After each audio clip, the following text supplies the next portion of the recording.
What's up, y'all? How y'all feeling, man? We got some people already in the chat. How y'all feeling today, man? It's been a couple games since I've been live. I'm very ready for this game. Hopefully, we get to see some good fights tonight. Hopefully, nobody gets injured, but I want to see all the grit, all the grind. I want to see everybody in everybody's face. Y'all know that's what we came to see today. We came to see Marina Mabry. We came to see Sophie Cunningham. We came to see JC Sheldon. That's what we came to see today. So I'm excited, y'all. How y'all feeling, man? How y'all feeling, man?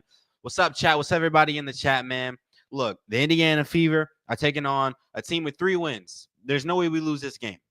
There's no way we lose this game. The Fever have been playing really good. Last game was a game where Caitlin Clark had the ball in her hands, so you saw everybody playing fast, everybody getting fed, everybody getting into it. We need to see more of that today. We need to see more of that today. You get the ball in her hands and you push the pace in transition, good things are going to happen. What's up? What's up? What's up, Crazy? Cressy? Good to see you in here. Good to see you in here. What's up, Farrell? I want a good, clean game. Yeah, I want a good, clean game too, but I also want to see Sophie Cunningham get into it again. Yeah, maybe I'm the toxic one. I'm the toxic one. I know. I'm the problem here. But as much as I want to see a good, clean game, I want to see Sophie Cunningham get back tonight. I'm feeling it, y'all. I'm feeling it, y'all. And Nana with the $5 already? Already? We just got started. Thank you so much for the $5. I really do appreciate it. God bless you. God bless you. Legend in the chat. Legend in the chat. And let's get this going, y'all. Let's get this going. Anna with the hey, love to see you in here. Love to see you in here. Outside the garden, I see you in here too. I'll see you in here too. This will not be a clean game. No, I doubt it. I doubt it. It won't be a clean game. It won't be a clean game. It'll be interesting though, because the Sun are a team that suck, but they have history of kind of getting into the grill of the Fever. They know how we play, and they know how to make things like uncomfortable for the Fever players. So we'll see if the Fever are able to get out and transition early with this game. We'll see if they're able to get to their sweet spots, and we'll see if Caitlin Clark can finally break that shooting slump. I mean, in the last game, she had 2 threes in the first half and started off 2 for 5 from the 3-point line, ended off 2 of 7. Right, it wasn't the worst shooting game for Caitlin Clark in the last night out, but at the same time, she's been like pretty atrocious if you just look over the stats over like the past 6 games. So hopefully tonight we can have one of those games where she's like 40 to 50% from the 3-point line. Maybe she can get like 10 or 12 of them up and then make like 4 or 5 of them tonight. Maybe this can be the game where she finally gets out of that slump, because we need that. And that'll be really good for the squad. Because you have the momentum. You've been playing decent defense as of late. You've also been pushing the pace. Everybody's been running. You've had a good chemistry going, but Caitlin just hasn't been, the scoring Caitlin. And yes, everybody loves some Sophie Gunningham. Yes, we do. What's up, Heather? Good to see you in here. Good to see you in here. And VM Silver Knight said pace, pace, pace. Yes, pace, pace, pace. That is what we need tonight. We need everybody running. We need everybody gunning, and we got to play fast. We got to. And yeah, I hope everyone plays like they did against Dallas with 54, 30, 90 percentages for Clark. That's what I'm looking for too. 54, 45, 30, 90 percentages. Oh, you said 45. 45, 30, 90? Do you want 45, 30, 90? Or you mean like 45% from the field, 30% from 30, 90% from the free throw line? I don't know about that. I want to get that 30% up a little bit. I'm hoping for like a 50, 40, 90 game from Clark. 50, 40, 90. That's what I'm looking for, Ryan. I want that 3-point percentage to go up today. But that's not bad splits for WNBA players at all. Stephanie White's game plan is killing Caitlin. Yeah, last game it was better though. Last game the ball was in Caitlin's hand for the majority of it. I know a lot of people were complaining about some moments where Ari McDonald had the ball and she wasn't looking for Caitlin Clark. When she was coming off, but it was a game where when Caitlin Clark had the ball in her hands, things were looking good, and there were like minimal parts in the game where someone else had the ball in their hands and they weren't looking for Caitlin. There were moments like that, but it wasn't that bad. So hopefully we can get more of last game, more of just the ball being in Caitlin Clark's hands and Caitlin Clark driving everything for this Fever team from top to bottom, everything going through Caitlin Clark. If that's what we see, I think we'll be in a good spot. I don't want to see any Ari McDonald bringing the ball up the court and then Caitlin Clark being iced out in the corner. I don't think anybody really wants to see that. I think we all want to see the ball in Caitlin Clark's hands, the Indiana Fever playing fast, and everybody eating. Like Natasha Howard had, what did she have, like nearly 20 points in the last game? I think it was just 8 of 9 from the field goal line, right? And I think the reason why she was so efficient in the last game was because they were playing so fast. If you go back to all the shots she made, they were all layups in transition. Just her playing fast, running with the team, and getting easy buckets. Aaliyah Boston, she was cooking last game, but a lot of that was off the pick and roll with Caitlin Clark, popping out to the three-point line, even to the mid-range in the last game. She was good, but it was because of how fast the Fever were playing and how she was able to eat based off the gravity Caitlin Clark is drawing, whether in transition or in a set offense. So everybody's eating because of how fast they're playing, and they're only, a threat when they're playing fast when Caitlin Clark is the one with the ball in her hands. So, Stephanie White's game plan has been kind of mid, but it was better in the last game. So if we see more of that, then I think the Fever are going to be looking good today, because you just got to replicate that. 13 assists in the last game is big, and she only played like 22 minutes or something. So anyway, hopefully I'm hoping for that. Like, we can get excited about it now, and we can expect a big game from Caitlin. We can expect the ball to be in her hands. We can expect, a 15 assist game with him. We might get out there and she's just iced out in the corner today. So hopefully that's not the case, y'all. Hopefully she actually has the ball in her hands. And did you guys see that about Caitlin Clark in the 3-point contest? I'm curious. Did you guys see that about her in the 3-point contest? I'm excited for that. I know she's been in the slump lately. What do y'all think, though? Y'all think she's going to have her feet under her for the 3-point contest? Because we've been waiting for this from Caitlin Clark. I think she's going to win it for sure. And even if she goes into the contest in a shooting slump, shooting like open shoot-around shots is a lot different than shots in the game. Like, just because she's been in a shooting slump in the games doesn't mean she's been missing in practice. Like, I'm sure open shoot-around Caitlin Clark's been making shots. She's probably been making 40, 50 threes in a row. It's just she's missing in the game.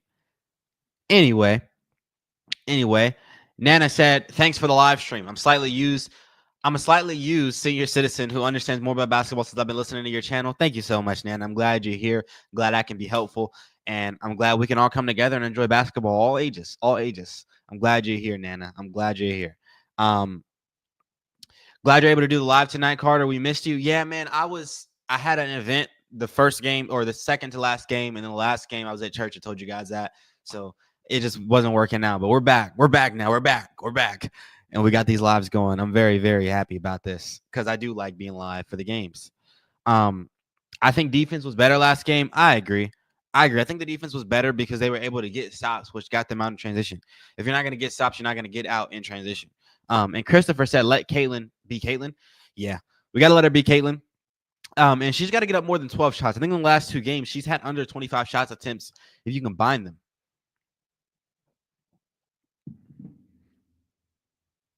Let's check. Let's go ahead and check, cause ain't nothing but a check. You know what I mean? It ain't nothing but a stat check for the one time. Let's see it. How many shot attempts did Caitlin Clark have in the last game? Last game she had 12 shot attempts. Okay. The game before that, Caitlin Clark had 17 shot attempts. So I'm tripping. Against Atlanta, she had 17. And then the game before that against the Valkyries, she had 12. The game before that against Seattle, she had 13. So in the last 4 games, 3 of those games have been games where Caitlin Clark doesn't get up more than 13 shot attempts. That's like abysmal for a player of her skill level. Like, seriously, that's abysmal for a player of her skill level. She's got to get up more shot attempts, y'all. She's got to get up more shot attempts. How many shot attempts is Kelsey Mitchell getting up per game? Last game she had 12. She was 8 for 12, but it was like a half game for everybody, really. So you got to take that into account. But then 16 shot attempts, 13, 17, 18, 17, 16. That's what like a gut player should be shooting every game.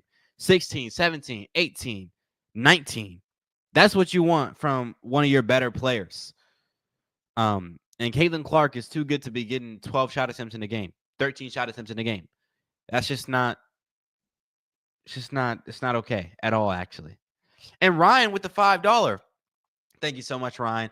50, 35, 90 is what I want. 45, 30, 90 is baby steps. You know what, Ryan? I rock with that. We can take baby steps. That's actually not bad splits for WNBA at all, really. I'm thinking of NBA always, so that's why I was like, but WNBA, that's not that bad, Ryan.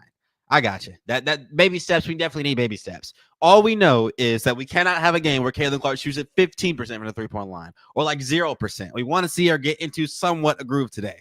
Let's see her be efficient. If not just from the 3-point line, you know what? 45 to 50% from the field would be really good. So I'm with you, Ryan. Thank you so much for the donation. God bless Ryan. And I'm missing all the comments. I asked you guys a question. I don't even know if anybody responded. I'm skipping all of them because I missed them. Matthew, what's up, Matthew? Good to see you in here. Kelsey over Agumba wall brick. Yes, I'm glad you finally come over and realize this truth, Matthew, that Agumba Wale is trash. No, she's not trash. She's just not efficient. So, like, even if you're good, but then you play bad basketball, then what does it mean if you can do a crazy move, but then your game leads to no wins? You're inefficient. You're a ball hog. You don't get others involved. Like, you might be a really skilled player, but you don't play winning basketball at all. So why would anybody want you on their team? Why would anybody pay you a significant amount of money to come play for their team if you play bad basketball? You play basketball that doesn't win games. You play a LaMelo Ball style of ball that's going to get you as the worst team in the league. That's a Agumba Wale for you. Kelsey Mitchell plays winning basketball. Kelsey Mitchell, I always talk about it on my videos, but I want you guys to really notice it. We're going to point it out today. She is a player who's giving you offense throughout the entirety of a game. There's some players who are streaky. So some players who have 20, 30 points in a game, but it's like one quarter. Kelsey Mitchell is giving you a couple shots every quarter, and then she ends up with 20. It's never a stretch for Kelsey Mitchell to shoot. She's just going to give you a couple shots every quarter, and you'll look up and she has 20. And that is like a prolific way to be a superstar in the WNBA. That is, and I think it's the best way because you're dependable. We can count on you to give us this every single game. Now, when she's in a slump, she's in a slump. But she's not in a slump right now, and she's the Kelsey Mitchell we recognize from seasons past. And this Kelsey Mitchell is dependable. You can depend on Kelsey Mitchell to give you 20. You can't depend on Arike Agumba Wale.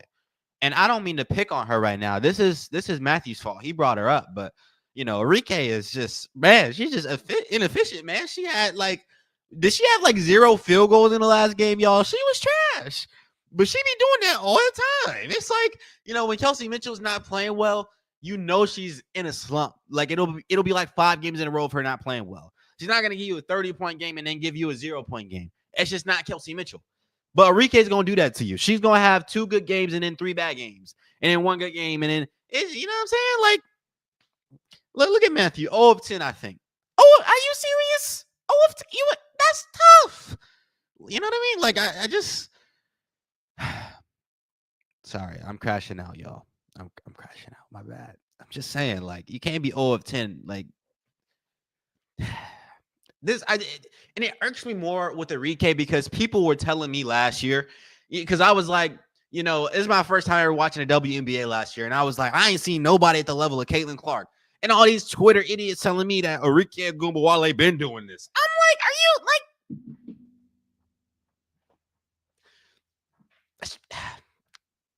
I digress, y'all. Game's about to come on. I digress, y'all. I digress. I'm chilling.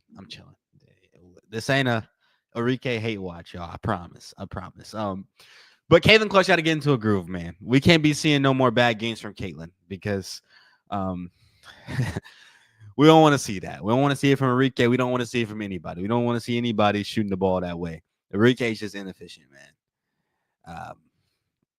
Anyway, but look at the stat line from Caitlin last game. And my game might be behind again today. It probably will. So just bear with me, y'all. Like, I might be like a few, 40 seconds behind from, I don't know. But Caitlin Clark had 14 points, 13 assists, and 5 steals. The defensive intensity, that's what is like jumping off the page for me. It's just the intensity defensively. She's actually trying. And she admitted that. She's actually trying. She's actually putting in effort on the defensive end of the basketball. And if your star player is trying on defense, everybody else tries. She's got to continue this, man, because it's easy to get because she's given so much offensively and she's pushing the pace every single time down the court. It's easy for her to just kind of take rest on the defensive end of the basketball. That's what a lot of offensive juggernauts do. People who are like Steph Curry, always running around the entirety of the court. So he's not going to give the most effort defensively. Now, in the years past, he has, but usually he's not. Same goes for Luka Doncic. He's not going to be giving the most on the defensive end of the basketball because he's doing so much offensively. Same goes for James Harden. As we're getting underway here, we're getting ready to tip off, man. The same goes for all these players who are given so much offensively. They're not gonna be looking. Defense is like a moment for them to get their breath so they can do it again offensively. But if you can give effort defensively too, that's gonna like gear you up for the offensive effort. That's gonna like put you in position to play fast. As we're getting ready to tip the ball off here, and the game is getting spoiled. As I see my screen, we're already 1 minute underway on the live screen. So I'm probably gonna go away from this while the game is on, and we'll just look at this. So I won't see any of your comments as the game is on, y'all. But let's get into this, y'all. Let's get into this. Tip is underway here, and the tip does not go to the Fever. It goes to the Sun.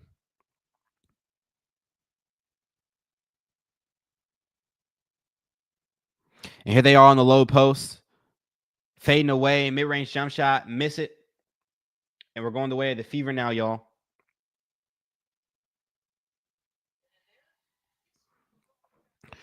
All right, we're starting off the game, turning the ball over. That wasn't any good, as we give up a layup on the other end from Caitlin Clark. So Caitlin Clark turns it over, and then they get a layup. That's how we started off the game here. And then here's Caitlin Clark getting down low into the paint, stepping back.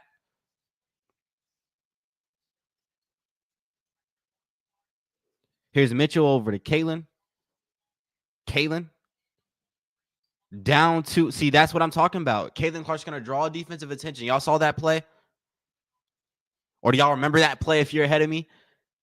The pick, Caitlin Clark drawing defensive attention, wide open layup for Natasha after the pass. That's what I'm talking about. I don't know what Tina Charles got going on with this Nikola Jokic type shot she be hitting. Every once in a while, it's just a player who just be doing some extra stuff. As here's Caitlin going down to Natasha. Natasha on the low post, going to work. Ooh, don't do it to him, Natasha. Oh, she did it to him. That's 2 easy buckets for Natasha Howard, and she's not doing too much. It's not her getting at the top of the key or in the wing and then going one-on-one. It's just her getting it at the low post and then making the layup. She has a nice touch around the rim as of late. So just find her in those pockets and just let her go up with it. As Charles goes up for another 3, and she's going to miss that one, but the Fever don't get the rebound. And so they get another opportunity there, and they get that layup. That's no good. That's no good at all.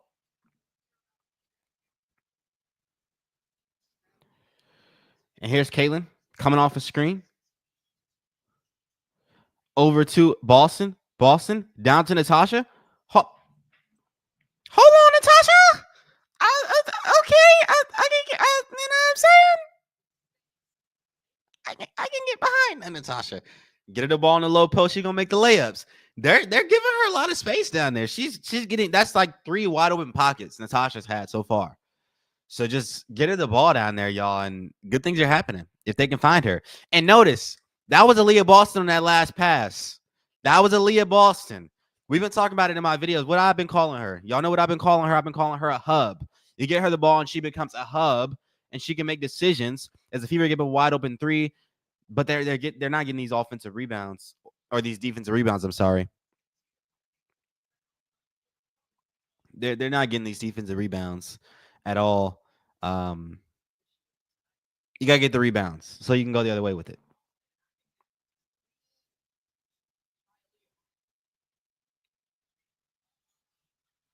Why is my game a minute behind?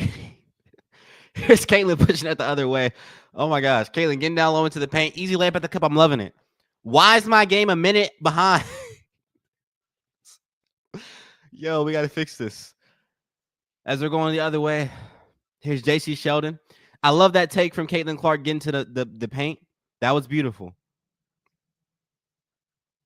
And here's the Sun getting down to the paint. They get the layup at the cup, though. So the paint is kind of wide open on both sides of the court. I do like the Fever attacking, but I don't like the Sun attacking as well. And here's Caitlin Clark. I did like the attack, the aggression. What a pass down to Lexi Hole. Lexi Hole. Ooh, y'all feeling this today? I might have to bust in the song. I'm liking how I'm seeing this offense right now. Yeah, you see that move from Lexi Hole? You know what I'm saying? That was a Mamba move.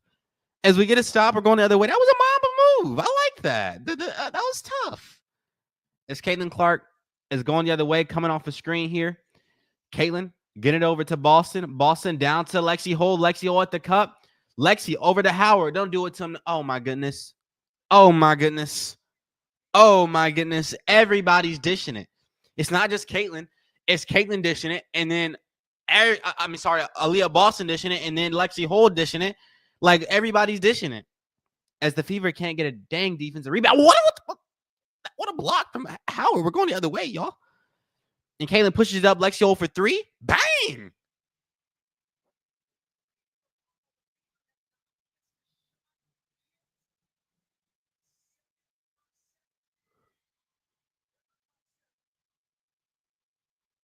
Y'all feeling this right? I'm feeling this right now. Are y'all feeling this? Okay. It's something about this offense right now that's really just making me feel good. The way they're getting out, the ball's moving. I haven't seen a 10-second dribble session yet in the game. I haven't seen a 10-second dribble section wasting the clock. Yeah, I haven't seen it one time in the entirety of today's game. So I'm feeling really good about where we are right now because the ball is consistently moving around the court. There's actions happening. So it's not just waste time and then we're giving ourselves 8 seconds to actually run the play because we've just been like scanning the area for 18 seconds of the shot clock. You know, I'm liking how the ball's moving. We're getting out in transition and the ball is consistently finding the rim. It's finding the paint. Deep down in the paint is where the ball is going every single time. We're funneling it there. So if we can continue doing that, we continue getting the ball to the paint, then good things are going to happen.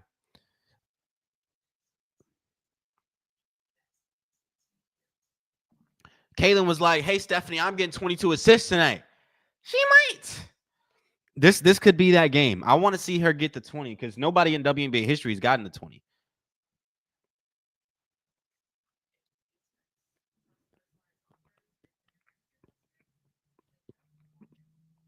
4 assists in 5 minutes for Caitlin Clark. That works. Yes, Gary, that does work. And it does a little bit more than a work. You know, it does more than just work. I mean, it flourishes. What's the word I'm looking for? It's outstanding. I'm looking for a better word. It's more than just working, you know? It's really working. That'll work for now until I can get the word. Somebody will help me. And Ed from the Philippines. Good to see you in here, man. Good to see all y'all in here, man. Will the coach grab her tonight? Yo, I actually haven't. I've been seeing people make videos on that, and I never had the time to sit down and watch it. Like I saw it like on break at work a couple times. I saw like I think the Ben Daniel podcast made a video about it, and it popped off. I got to go watch that. Somebody got to fill me in. Like, did she really grab her? Like I saw the pictures and a couple clips on Twitter. Like, what was the context behind that? I got to go search that up and really figure that out because I'm just not in the loop. I really need to know like what was that about, y'all? As the game is getting back underway here, y'all. And they're talking about Aaliyah Boston's jersey being retired. Shout out to AB, man. She deserves it. Cold killer.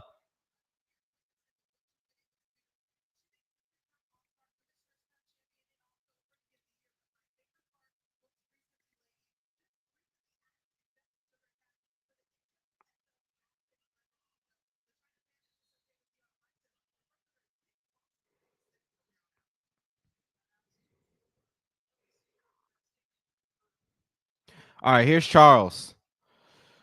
We're back underway here, y'all. And the Indiana Fever start off with a steal. We're going the other way. Kelsey Mitchell in transition. What a beautiful pass to Natasha. Natasha's cooking. Just running the floor, being in the right place at the right time. It's nothing to it, y'all. It's not rocket science. Just run the floor. Just run the floor. You're gonna find the basketball. As a Fever give a layup, you're gonna find the basketball. It worked like we had Alyssa Smith Mufasa was looking pretty decent when she was on the Fever offensively because she was just running the floor. It don't matter who's doing it. Katie Lou Samuelson was getting layups in transition last year. Off of pregnancy, she was getting layups in transition. As Caitlin Clark turns the ball over, they put that defense on her right there, and that's a layup on the other end. They put that defense on her. I don't like that. I don't like that at all. Her getting trapped and then her buckling.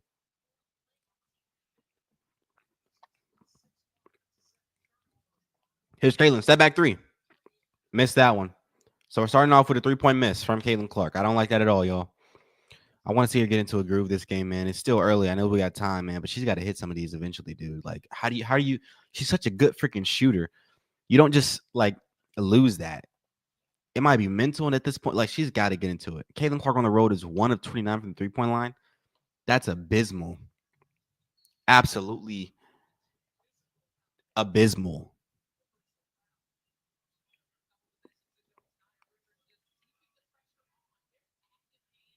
Y'all, my game is so behind, y'all. I'm low key irritated. I keep every time I glance over, I see y'all comments. Let me get off the screen, man. Y'all talking about Sophie in the chat. I ain't even got to this point in the game yet. Why is my game so behind? Here's Ari McDonald.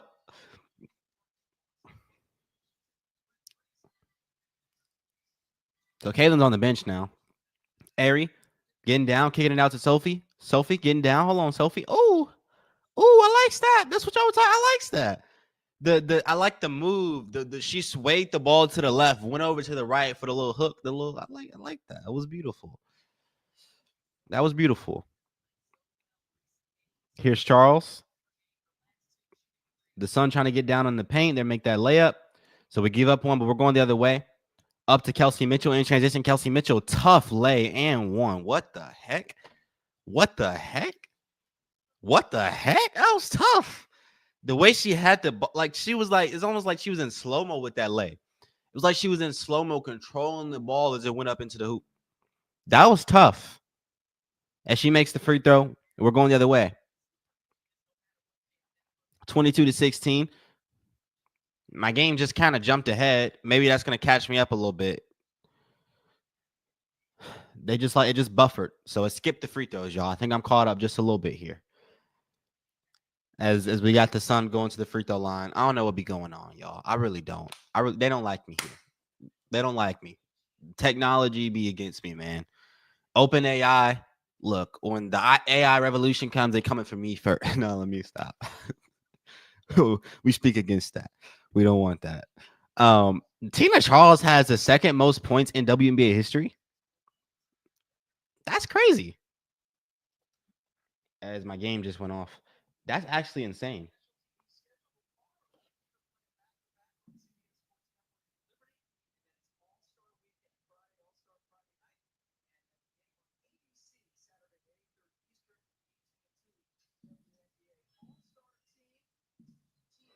All right, here's Ari McDonald. Finding Kelsey Mitchell off the pill for the mid-range jump shot. She makes that one. Wow, the Fever are looking great right now. What I don't like is the fact that this lead is only 7 points, 24-17. I don't like that. But I like the way the Fever are looking. As we give up a 3, man. Okay, Connecticut's kind of balling right now, but the Fever are like really balling right now, so it should not be a 4-point game. Here's Aaliyah Boston. Getting down low, and she loses the ball. We're going the other way. This ain't no good. This ain't no good. And we give up a layup on the other end. That ain't no good. That ain't no good. That ain't no good. But Ari gets a layup on the other. She missed the layup, but we get the rebound, though. Big Natosh. Sylvia Cunningham for 3. She's wide open, baby. She missed it. That ain't no good, y'all. That ain't no good. I thought this was about to be a blowout. I thought it was going to be an early. It can still be a blowout, but I thought we were about to hit, like, blowout range. I thought the Fever were about to, like, win this game big. But it's not going to happen yet, apparently. And here's the Sun getting a layup at the cup. I mean, she just ran right past Sophie Cunningham right there. Sophie got lost. I ain't gonna lie. That kind of broke her ankles. As we got a stoppage of play. Okay, I don't know how I'm feeling about that. But this, mind you, this happens when Caitlin Clark hits the bench. When she's out there, you're not seeing any of this. When she's out there, the Fever are in good position. You put her on the bench, and then they just start going a little left. You know. And I'm curious why Caitlin Clark is still like on this minutes restriction. She like, I was cool with it for like the first game or two, but like it's been like 3-4 games now. Why is she still on this restriction? As Dantas gets a 3 up, she drills a beautiful basketball. Damaris, I love me some Damaris Dantas, man. She's just a really good player. She's poised, very likable. What do you not like about Demir's Dantas. She just does everything well. She plays defense, makes shots, sets good screens. She's gonna make layups at the cup. She's gonna make her free throws. Like, I mean, what do you want from her? And look at her playing good defense on Charles, who they're gonna call a foul. And I don't even know if that's on her. It looks like it might have been off Kelsey. What the hell? I thought that was good defense from Dantas, though, even if they call a foul on her.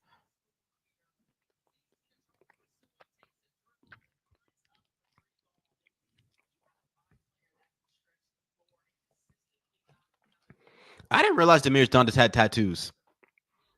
That's interesting. I didn't realize that. She seemed like the kind of person that wouldn't have tattoos. How have I never noticed the fact that she had tattoos? So Demir's Dantas, she's a little bit more scary than I thought she was. The dynamic I've envisioned with Demir's Dantas being like this sweet lady in the locker room who's always uplifting and encouraging the team. Like, she might be the big bad guy in the locker room. I don't even know what I'm talking about. Don't pay no attention to what I'm talking about. As Caitlin Clark gets it out to Demir's Dantas on the low post, fading away, and she gets blocked. Yeah, that's big bad. That was big bad, y'all. I ain't gonna lie. That was the tattoos that did that to her. I don't know what that was, man. But we're going the other way. 27-26 in favor of Indiana right now. This lead should be a lot bigger than it is as we just turn the ball over. But yeah, jump ball.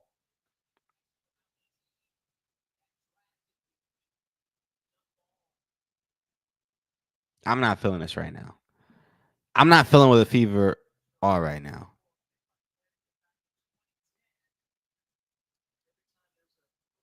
Because this lead should be a lot bigger than it is. It should be a lot bigger than it is, y'all. It really should.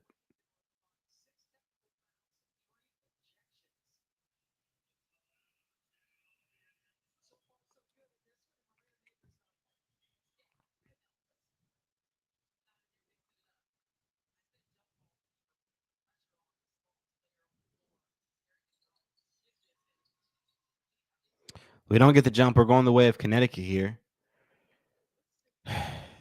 And they get a layup at the. How do we give up a wide open layup right there, y'all?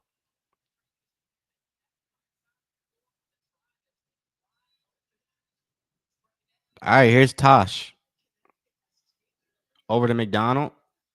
Down into the paint. Layup at the cup. They're going to call foul there.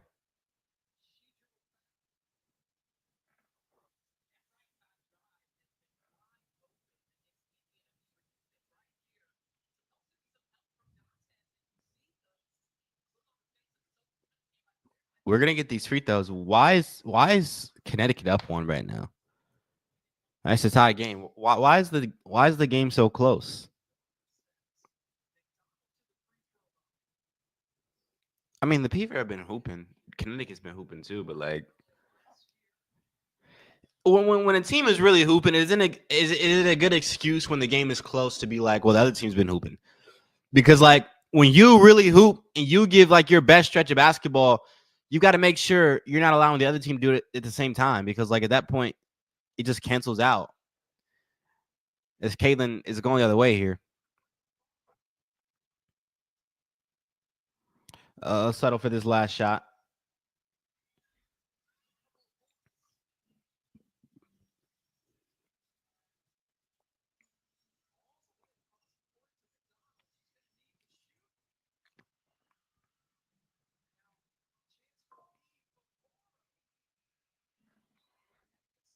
Yeah, we're not doing any good right now. 29-28 in favor of Indiana. We had an amazing start to the first quarter. Ever since then, the Fever have been looking trash. Trash is a big word. Not trash. They've been looking trash in comparison to what they play like. They've been looking, what's the word? Average. But it was an amazing first like 6, 7 minutes of the first quarter. Everybody was running fast, but it all went left when Caitlin Clark hit the bench. Caitlin Clark hit the bench, and then like they ended up tying the game up. So we want to see Caitlin Clark with the ball in her hands more. And I don't know why her minutes are still being staggered like this. Why is she not healthy by now? I think we're at that point where they're just trying to be extra cautious.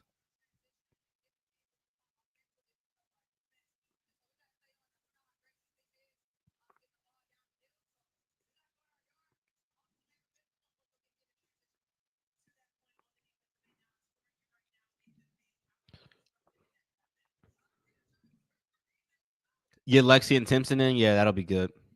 CC wants to win this game. She gonna be so mad if they lose it. Yeah, I agree. That Thunder? Yeah, I agree. I agree. Soon as they sat Kaylin, it went south. Yeah, yeah, they set her down and they ain't got back up. Yeah, it went really south.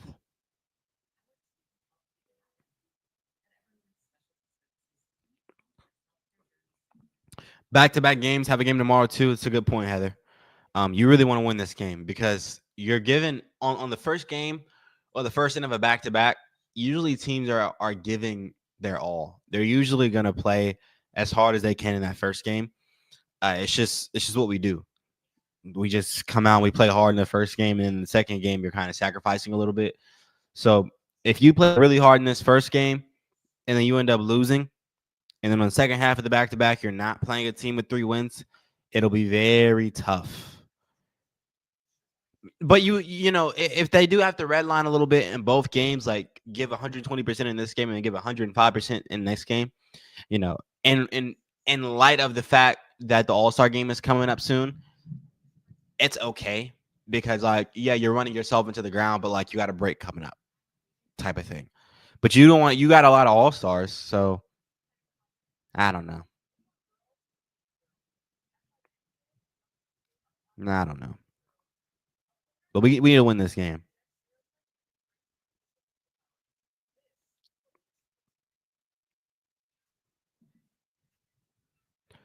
Put Timpson on Tina for a bit. Rough her up some. Yeah, I agree.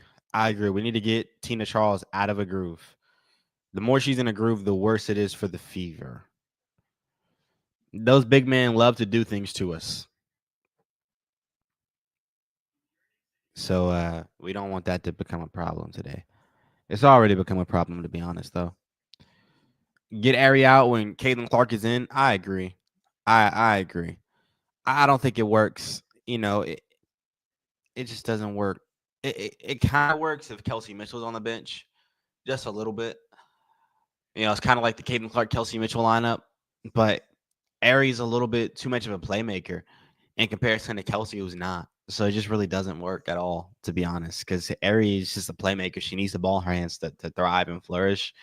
Caitlin Clark is just, you know, she's not going to be able to really play the way she wants to with Ari out there. So I love Ari off the bench.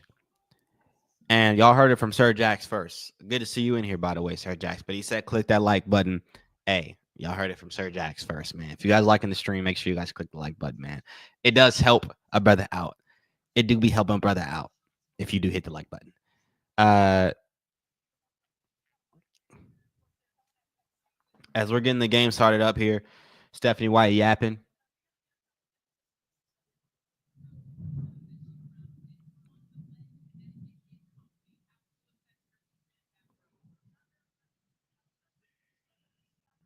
I'm not listening to what Stephanie White's talking about. She don't be talking about nothing. It's just Caitlin Clark getting the open three. Misses that one. Starting off on a bad note. Another game from Caitlin Clark. It seems like she's not shooting the ball well. Man, what's up with Caitlin? Starts off 0-2, man. That's not any good. As the Fever get the open three at the wing, they miss that one. We get the rebound, though. We're going the other way.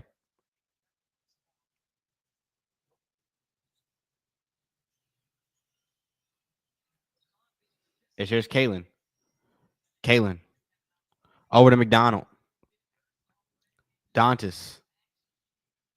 Yeah, and Caitlin doesn't even have the ball on this play.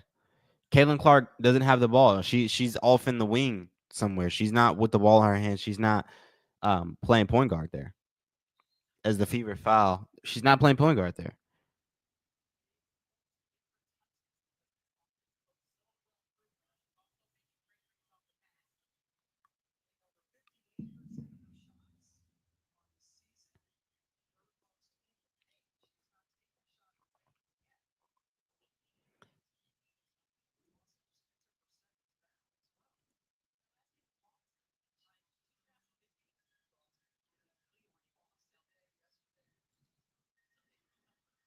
And the Fever do end up getting a steal here. Caitlin Clark is going the other way. And she draws a foul against JC Sheldon. She's going to get some free throws.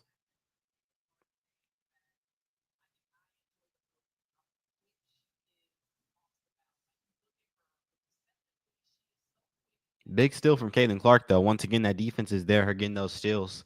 I'm kind of confused what's happening in this game because start off, Caitlin Clark has the ball in her hands, and lately she hasn't really had it in her hands at all. So Caitlin misses a free throw.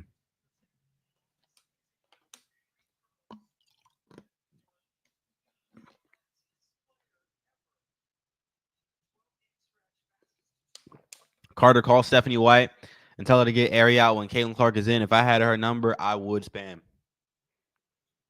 I would be that guy. I would. Because she be tripping. I need her email. I got some things to say. Caitlin Clark had 4 assists in the first 5 minutes of the game, and she hasn't had an assist since. Ever since she came out of the game in the first quarter, the ball has not been in her hands. As here it is in her hands here. She gets that rebound. She's pushing up the court. Let's see what happens here. Caitlin coming off a screen. Immediate dip to AB for the mid-range shot. She misses that one, but that was actually a good play. That's exactly what the Fever need. Get her the ball in transition and immediately get a shot up. AB just missed that mid-range jump shot, but that was a beautiful play. But here's Caitlin Clark again off the rebound, pushing up the court, making a beautiful pass. Doesn't go through, though. Doesn't go through. There's a turnover from Caitlin. Right idea. It's bad execution. But that is like, I know it doesn't work out. And so you get a turnover on that one, but you don't stop. You keep doing that because that is what's working for this Fever team. That's what's going to get them scores on the offensive end of the basketball. That kind of basketball. Playing fast with the ball in Caitlin's hands.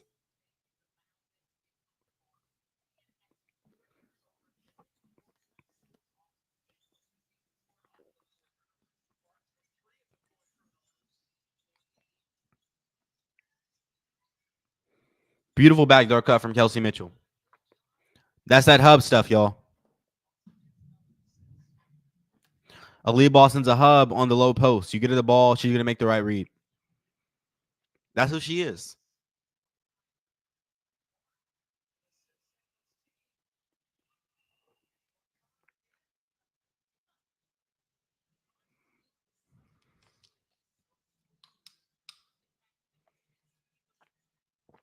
Beautiful pass Caitlin Clark just threw to Aaliyah Boston, who's getting 2 free throws off of it. That was more than a beautiful pass. It was an exceptional pass. She threaded the needle getting that ball through there, man.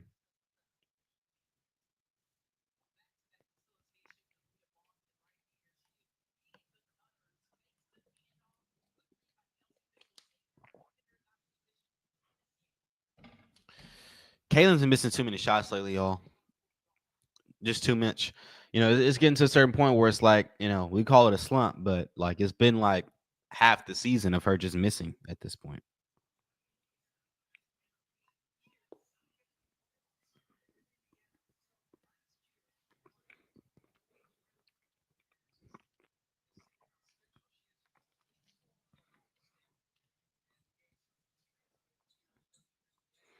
As AB misses a second free throw, we're going the other way.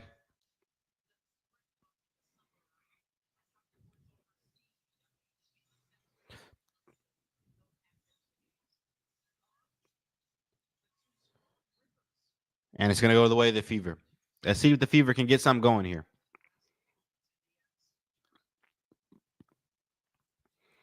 AB playing point guard here, bringing it up the court. This is interesting. AB over to Kelsey Mitchell. Kelsey Mitchell peeling off, getting to the mid range. Jump shot. Boom. I'm loving it. I'm loving it. That's her game. Get her the ball. Let her make some shots. Steady this ship just a little bit. Just a little bit.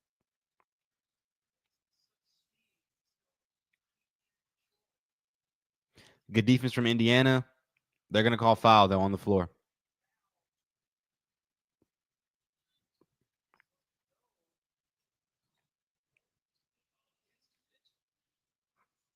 They're going to call foul on Mitchell.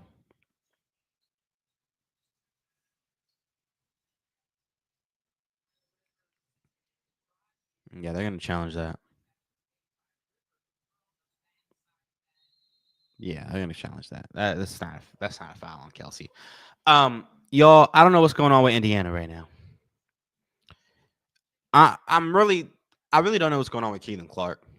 She's been missing, y'all. Like, what we gonna do about this? What we gonna do about this, man?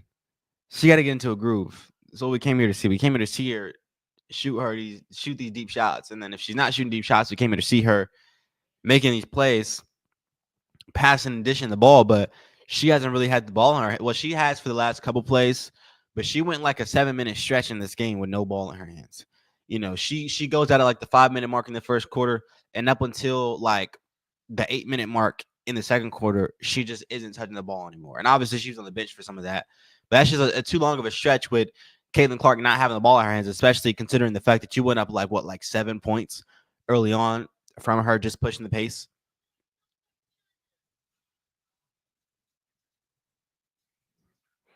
Angela said, didn't the announcer say 1 for 29? Yeah, 1 for 29 over on the road this season. Not even over the past few games, just on the road in general this year. She's been 1 of 29. I think she's like 0 of 2 in this game or something. So it's like 1 of 31, 1 of 32 or something. I don't know if she's missed 2 or 3 shots today, but she's got to get into a groove. Farrell said, leave CC and let her figure it out. I agree. We got to let her figure it out, but she's got to figure it out. She has to keep shooting. Yeah, I mean, I think it's mental. Like her making a three is not going to break the slump. She got to make like 2 in a row. She's got to have like a game of just hitting them. Like it's got to get into her head that she can hit these shots. Like I feel like we would hear about it if she was like missing shots in practice. And she's a professional. She's not missing shots in practice. You know, she's missing them in the game. So it's all mental.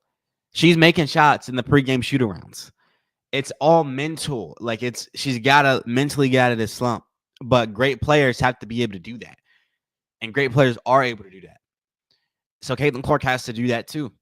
We got to see her get past this mental battle because like great players, like, you know, they say this thing, when you're not just a great player, just great at anything. It's like, only thing that can stop me is me.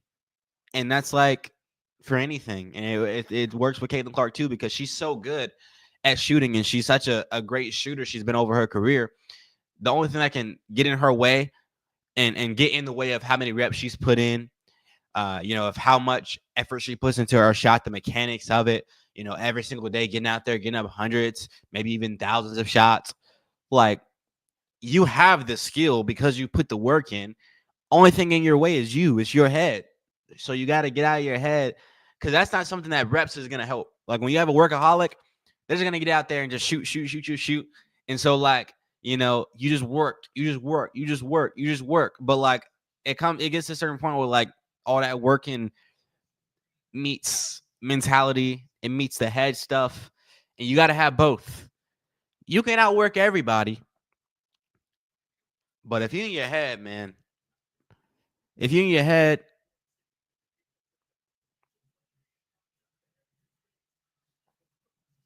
man, what these refs talking about?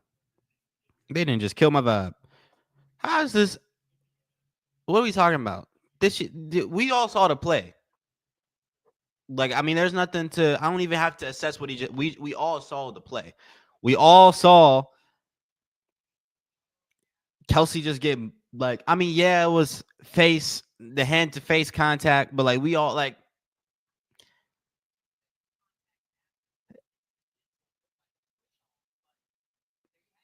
That was a push off.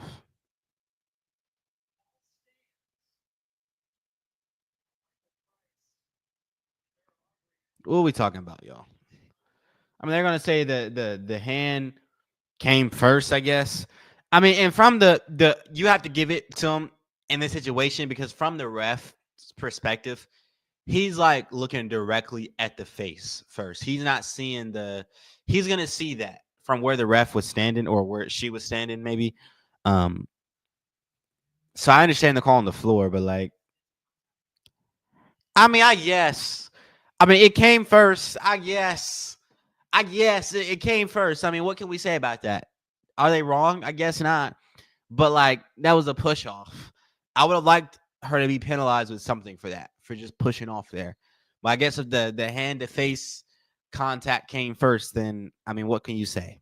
Maybe I'm just being a party pooper right now, and I'm not. We have to keep it basketball. I guess that the refs aren't technically wrong there, but like, I don't know. A lot of stoppages of play happening right here, y'all. The game just keeps stopping.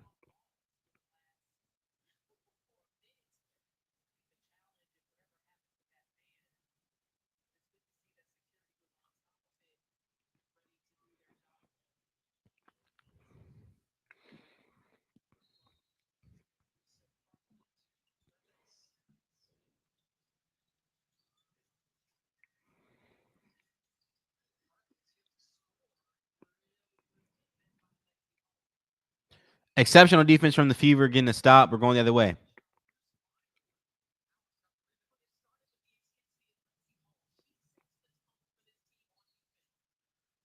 And there was a foul on that pass.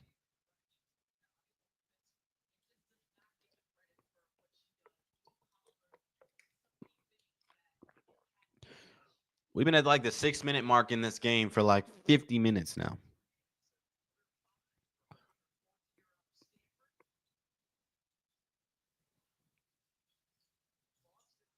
Here's Natasha getting a wide open layup at the cup. Aaliyah Boston is an amazing playmaker at this point in her career.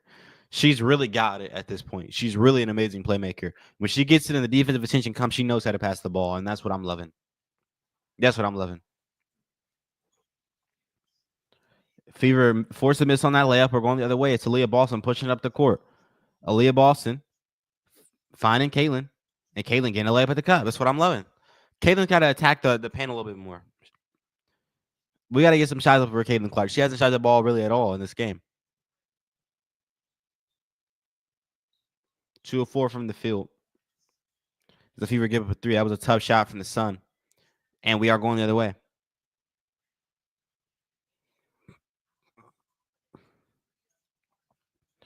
As Caitlin misses that layup, no foul. There was some contact for sure. There was some contact for sure. Fever just having a really hard time getting defensive rebounds today. They're having a really hard time getting defensive rebounds today.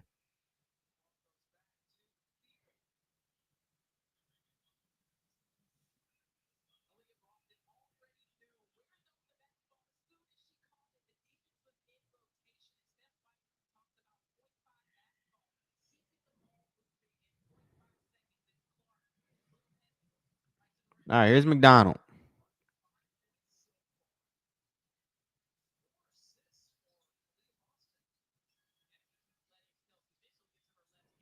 Kevin Clark's on the bench now, by the way.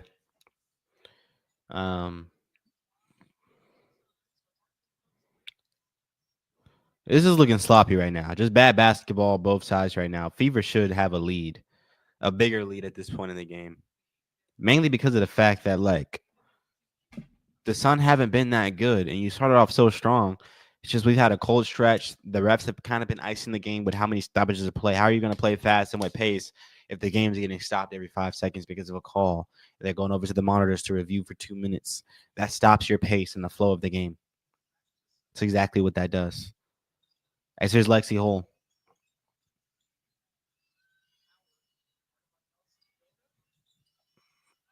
Tosh missing a wide open layup.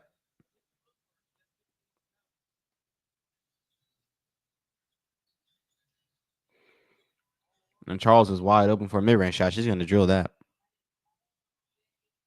I'm not liking this. Bro, the Sun have 3 wins, y'all. They have 3 wins. Why is this game close? We just whooped the Atlanta Dream, a playoff team. And then we play against the Sun. Why do we always do this? We always play down to our competition. We beat the best teams or compete with the best teams in the league. And then when we play a trash team, it's a close game. We just like play down.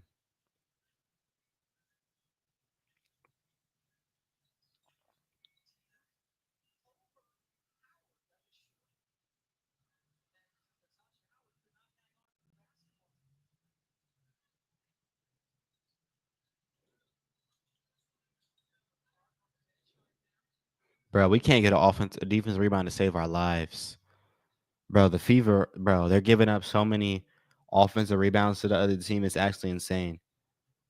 That they have to have like 20 offensive rebounds. Bro, like, yo, I'm not liking this at all.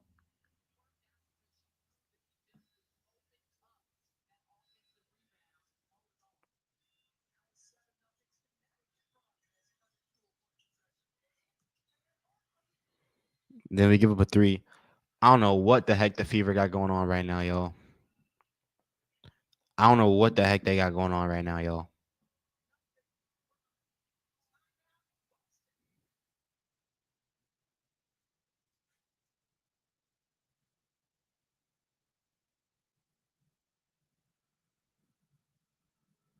Thank you, Paul.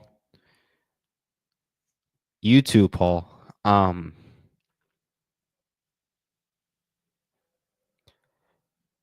Y'all know what we got going on. No, seriously, I don't know what we got going on. I have no words for what I'm watching right now. I don't know what we're doing. Um, the rebounding is a problem. I think it's the biggest problem. We can talk about a lot of things in this game right now, but I think we have to gravitate towards the rebounding because the Fever's lack of being able to get a defensive rebound and giving the Sun 25 opportunities to get second chance points is why they're down 1 point right now. That's why, because you can't get a rebound. Like, everything is predicated upon the Fever getting stops. We can cry about the Fever not playing fast all day, all night, but you're not going to be able to play fast regardless if you don't get stops. It starts with stops. The root of basketball is defense. It's the root of the entire equation. Like, we have to talk about defense. And if you force a miss, if you play good defense and you force a miss from the other team, but then you don't get the defensive rebound, and then you simulate the entire process over again, you're less likely to play good defense the second time around than you are the first time around. And if you do it 2 times, good on you. But if you give up 3 offensive rebounds to the other team, then like you're really in bad position. So you got to get rebounds. You got to get rebounds.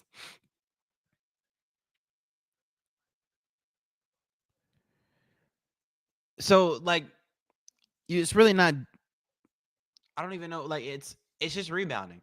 Because the defense hasn't been atrocious, y'all. It hasn't been that bad, but they haven't got like when you force a miss, you're not getting the stop because you don't get the rebound. So you force a miss, but you don't get a stop because you don't get the rebound.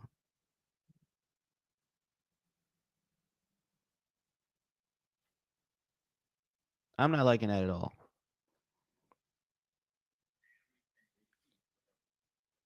Do they know how to box out? That's a good question, Silver Knight. But the real question is, do they have the size? Are they undersized? That's a question.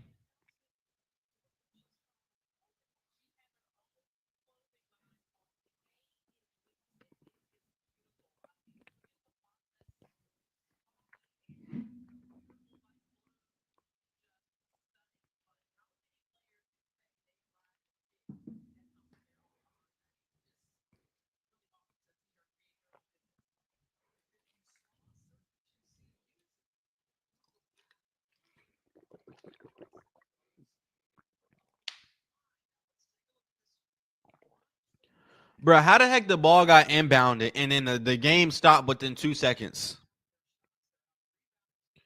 Bro, what the heck just happened? The ball got inbounded, and then after 2 seconds, there was another stoppage of play.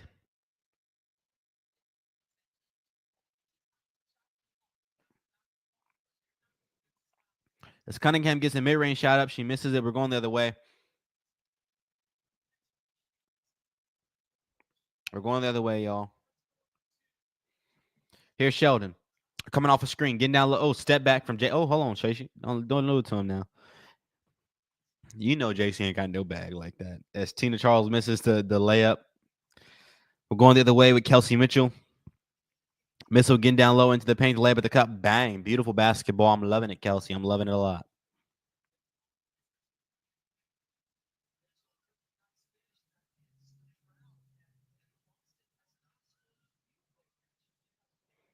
And they give up that tough mid-range shot to whoever that is on the Sun. I don't even know who that player is that just cooked our Fever player. Maybe I should learn because you got bench players looking like starters, and maybe she is a starter. I don't know who Rivers is, but you know what I'm saying that was tough, a little too tough for a class of player. I ain't gonna lie. As Kelsey Mitchell gets a wide open three in the corner, and she misses that one. Fever are just leaving some. They're leaving some in the microwave, and hungry people eat it all. Y'all see me? I'm snacking right here, right now during the live watch party. If you really want it, you'll eat. We gotta get some buckets here. Here's Cunningham over to AB on the low post. Here's AB going to work. Hold on, do it to him. Do it. Shit, this side of the backboard. But good I'm sorry, transition defense from the Fever to force a jump ball. Good effort. I don't know what we got going on. Angela says she thought they were tired. Angela might be right, man. Angela might be right. Maybe they are tired, but like you said, you got the liberty to play tomorrow. So like you don't really have time to be tired at this point in the game. You don't really have time to be tired. Like you got the liberty tomorrow and you're playing against a team with 3 wins, beat them. It's not just about this game and next game. This is about your season and positioning and standings. When you play trash teams in the league, you're supposed to beat them. Good defense from the Fever in transition. They come up with the ball. Amazing effort from Kelsey Mitchell. Here's Tosh. Come on, y'all. Push it up the court. Tosh done slowed it down. All right, here's Caitlin Clark. Clark over to Boston. Over to Mitchell. Mitchell over to Cunningham in the 3 in the corner. Bang! I'm loving it. There we go, y'all. Big time shot from Sophie Cunningham. Big time shot. We needed that. A lot. A whole lot. A whole lot. A whole lot. A whole lot. As a Sun, they're going to dribble this out for the last shot here. Just cook, Kelsey. How do we give up that rebound? They missed the layup. All right, y'all. Fever are up. Halftime, 44-42, y'all. It's halftime. Fever up 2 points. So at least you won the first half. Scott said Howard cannot rebound. I ain't gonna blame it on Howard though, Scott. Like, I mean, she can't. So objectively, your statement is objectively correct here. Like, no, she cannot rebound. But nobody on the team really can. Aaliyah Boston might be even worse. We got to get rebounds, y'all. Louis said they stopped running. Yeah, Louis, they stopped running, but it's really the rebounding though, because like, and it goes back to stops because you're not going to be able to get out in transition if you don't get stops, and if you're not getting rebounds when you force stops, then you're giving the other team second chance opportunities. And if they make the layup, then you're not able to get out in transition because you have to do it off an inbound. You want to do it off a missed shot so you can get the rebound and just go off the rebound. We know this, so they're not able to run because they're not getting stops and able to get out of transition.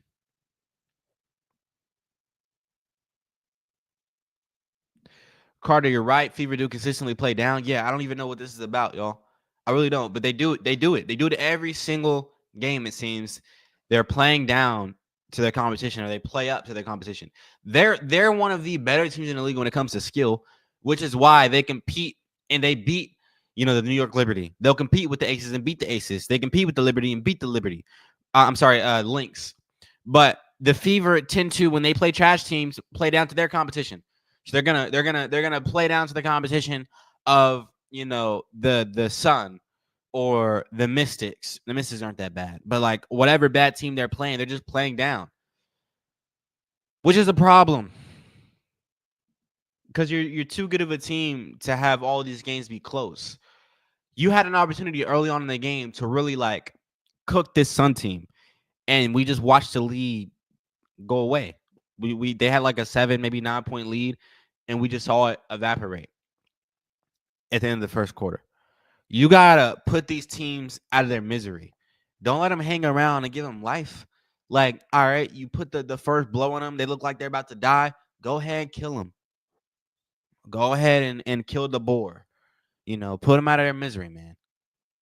Because if you let them keep living, it's gonna be your misery.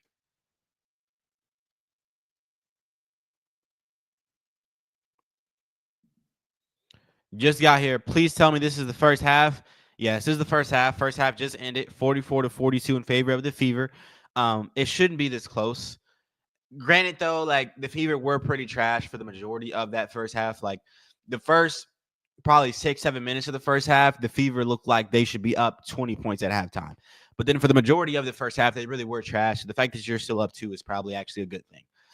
Um, but we got to get the ball in Caitlin Clark's hands, but you got to get stops to get it in her hands. It's just how this goes. If you're not able to get stops and you're allowing the other team to set up defensively, you're not going to be able to run. You got to get the rebound, get the ball to Caitlin Clark in transition, and let her push it. And everybody's got to run off that.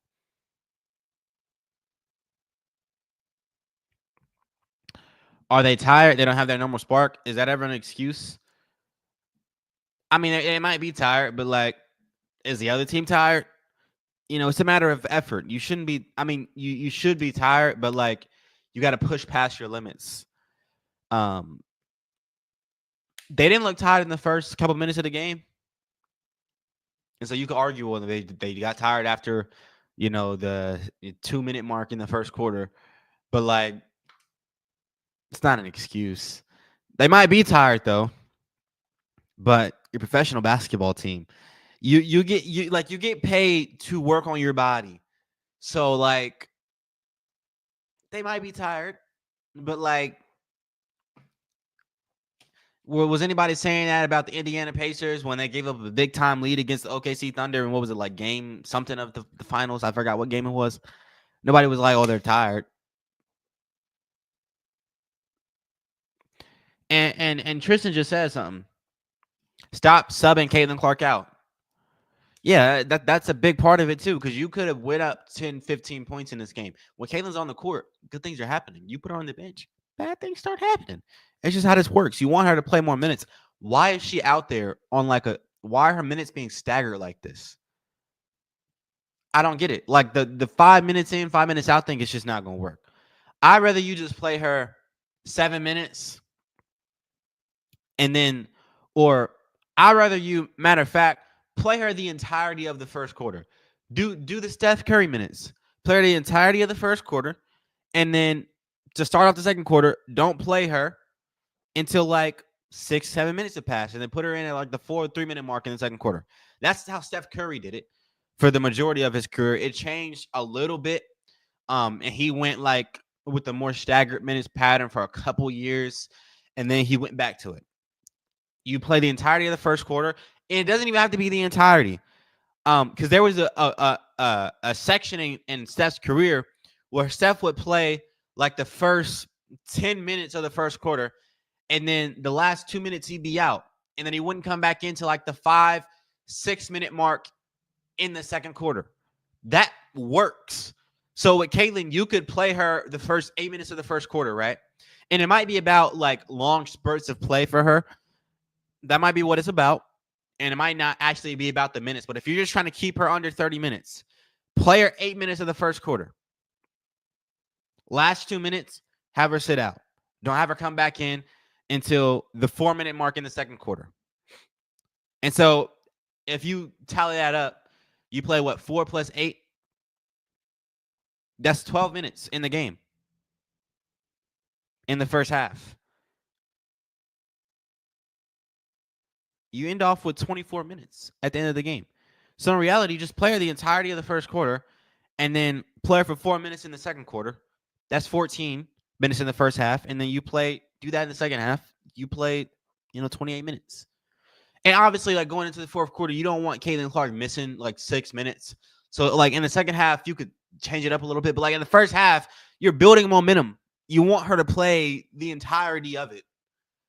You want her to play the majority of like the momentum building so you can get a big lead, and then once you have a big lead you can sit her out while you have a little bit of cushion. But like when you're lead building and you're trying to like go ahead and put the fork into the team early, you get like a 7-point lead, and then off a 7-point lead you just put Caitlin Clark on the bench. Like, what are we doing?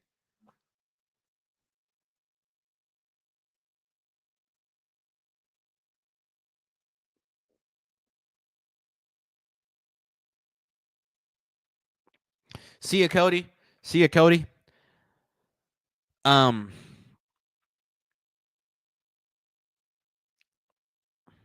the game a little too boring for you, Cody? Is that what's happening here? I don't even know what's going on. I just saw somebody say bye, Cody. It was Angela. Um,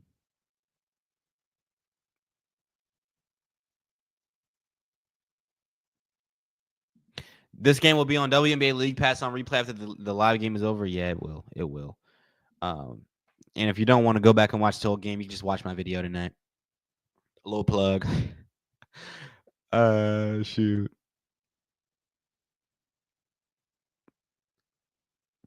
Caitlin hasn't been bad in the first half either. She's missed 2 threes, but what is she like 2 of 4, 2 of 5?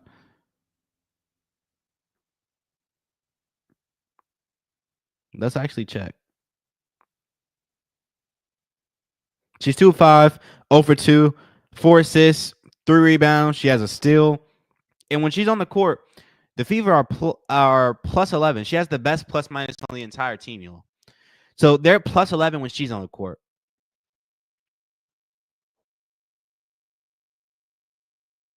Everybody else's plus minus is under 3. I want you to imagine that just for 1 second. She has a plus 11 plus minus.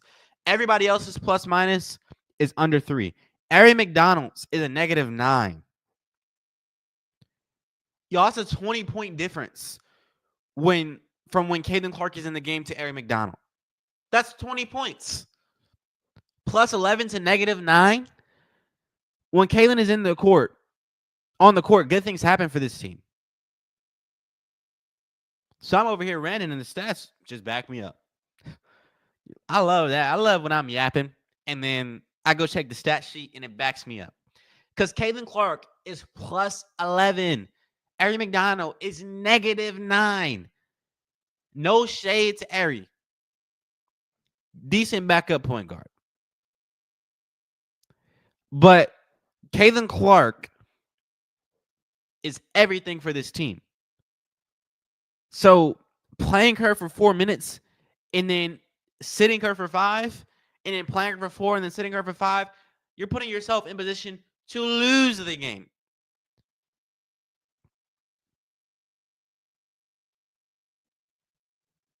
And James with the $5, thank you so much, James Howard. It is important to criticize everyone who does not completely cater to CC, then complain that they can't play when Caitlin Clark is on the bench.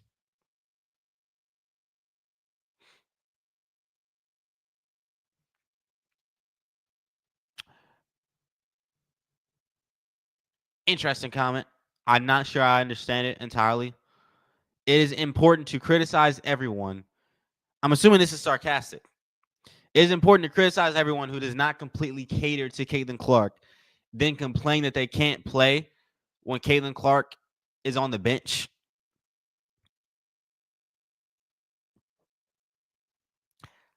I mean, yeah, I don't really understand this comment. You gotta clear it up, James. I don't know what you mean here. I'm trying to. I don't know what you mean there. But thank you for the $5, James. You gotta let me know. I'll be looking for your comment. Let me know what you meant by that.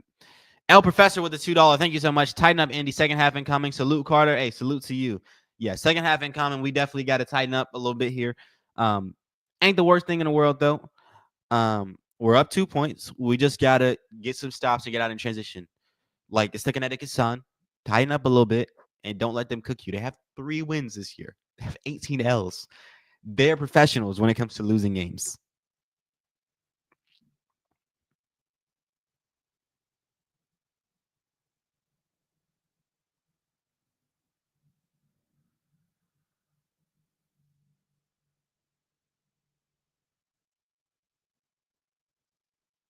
Professionals. And Jan with the $10. Thank you so much, Jan, for the $10 donation. Greatly appreciate it. Thank you so much. God bless everybody giving in the chat. You guys are very helpful. Thank you so much, Jan, for the $10.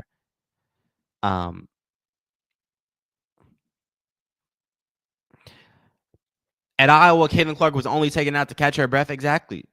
And a lot of games she wasn't even taken out. A lot of games she was not even taken out.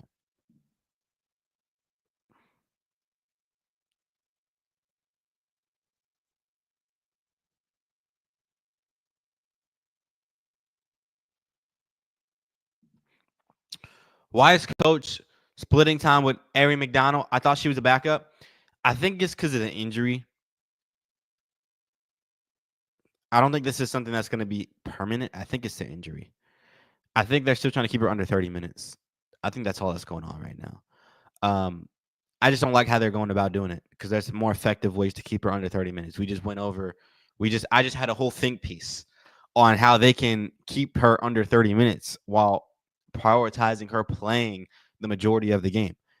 I'd rather her play a 10-minute stretch, be out for 6 minutes, and then play a 4-minute stretch, as opposed to her playing a 4-minute stretch and then sitting out for 4 minutes and then playing 4 minutes and then sitting out for 4 minutes. That's just stupid. That's actually dumb because it is a game of runs and you're cutting the run. Like, you're not going to be able to get a real run in 4 minutes. It's just, I don't. What are we talking about?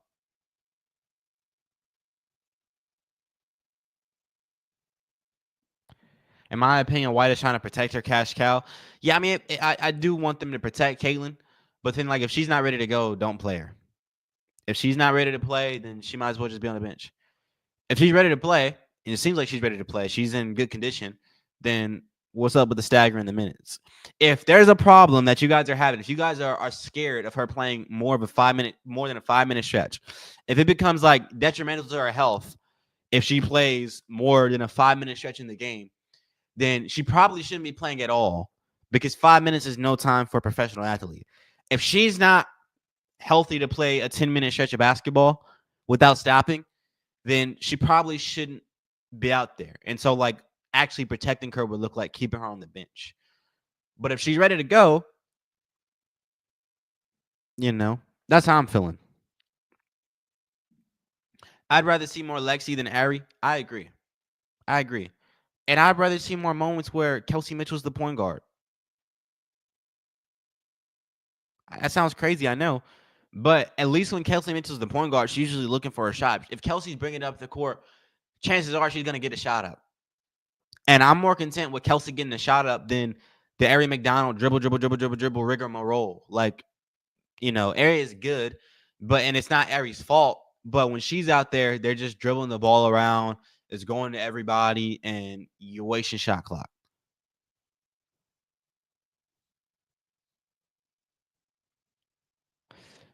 Jan says she doesn't trust that Caitlin is actually healthy. I'm questioning that too.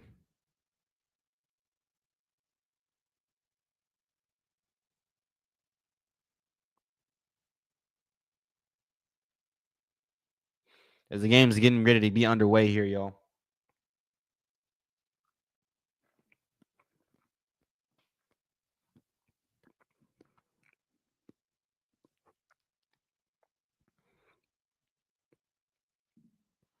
R said Kelsey is pretty much dribble. Yeah, but it's dribble shot.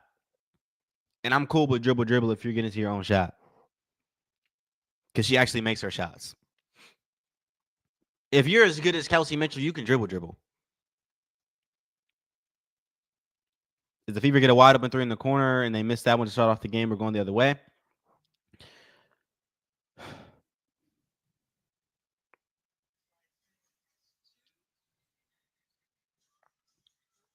Here's Sheldon. Good defense from Caitlin.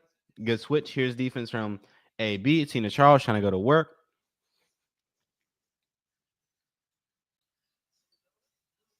All right, we're going the other way for the Indiana Fever. Good defense on the first play.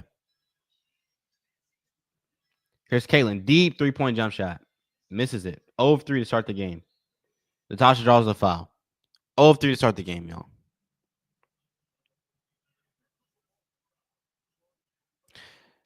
Benjamin said Caitlin should take middies. The threes aren't there. Yeah, they're just not. Or just get down into the paint, make some layups or something.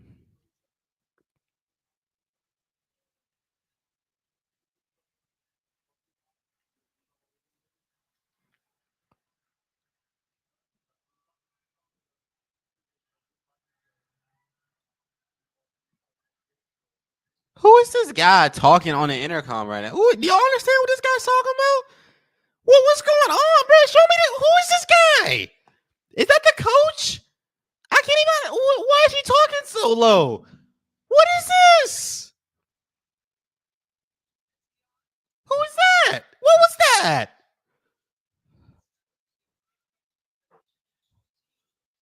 Who is that?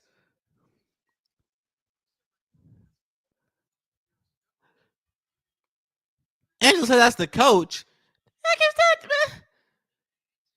Golly, man. He's from Belgium. I don't know what he was talking about, man, but they got to get him a better mic, man. Come on, man. Nobody know what he's saying, man.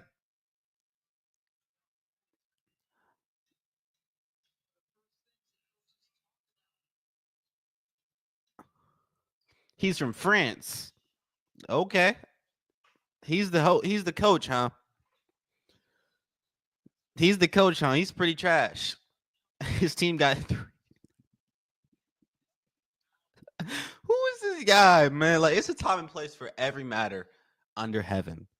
When I'm watching the game, it is not time for this guy that I can't understand with a trash mic to be talking on the intercom and you to be showing him more than you're showing the game. That's just me. That's just me, though. Here's Kelsey Mitchell getting down low, making a layup, but she misses it. She draws the foul, though.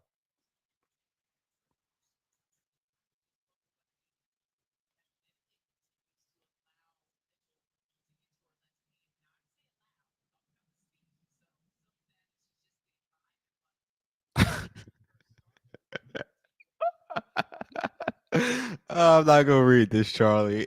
Funny as heck, man. He knew like he could be in a mafia though. Hey, yo, that was funny to me. I ain't gonna lie. I'm not gonna lie. IHOP now, Elmo. I'm Elmo. Oh, my voice hidden pitches. Oh man, I do that sometimes. As Kelsey makes both free throws, we're going the other way, y'all.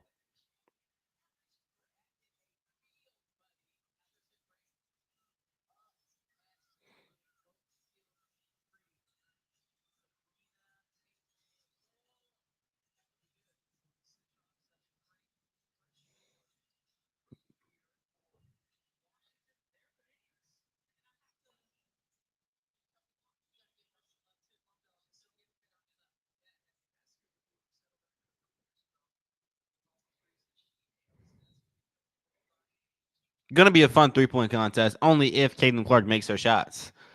Because she should win it, but not the way she's been shooting it now. As if he give up that crazy hook shot. And we're going the other way.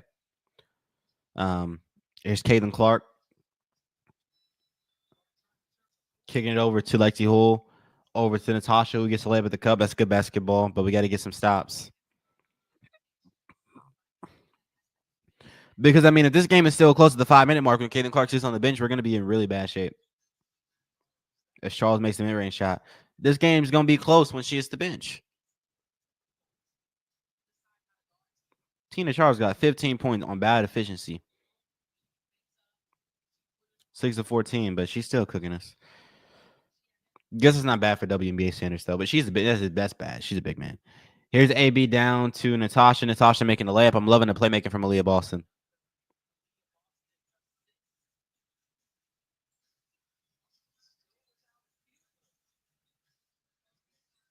Charles bricking that junk.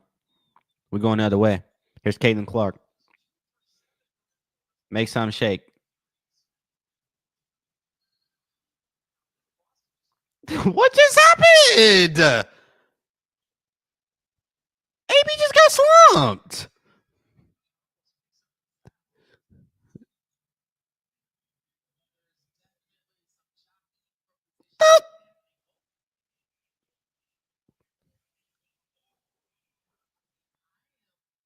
Can we review that?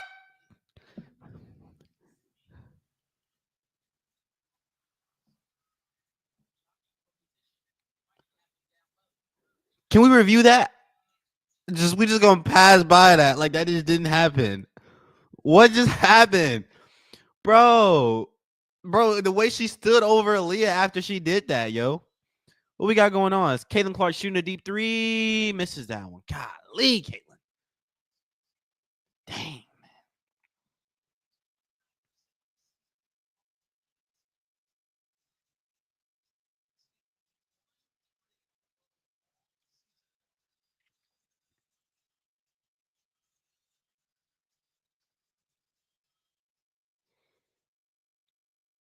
We're going the other way, though. Caitlin,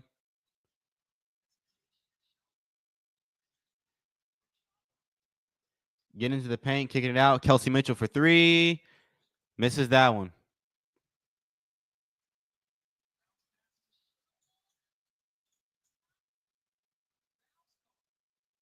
All right, we're going the other way. Kelsey, finding Sophie. Sophie for three. Hold on. Bang. Beautiful peak basketball. Beautiful basketball from the Fever right there. That's what I love to see. That's what I'm loving.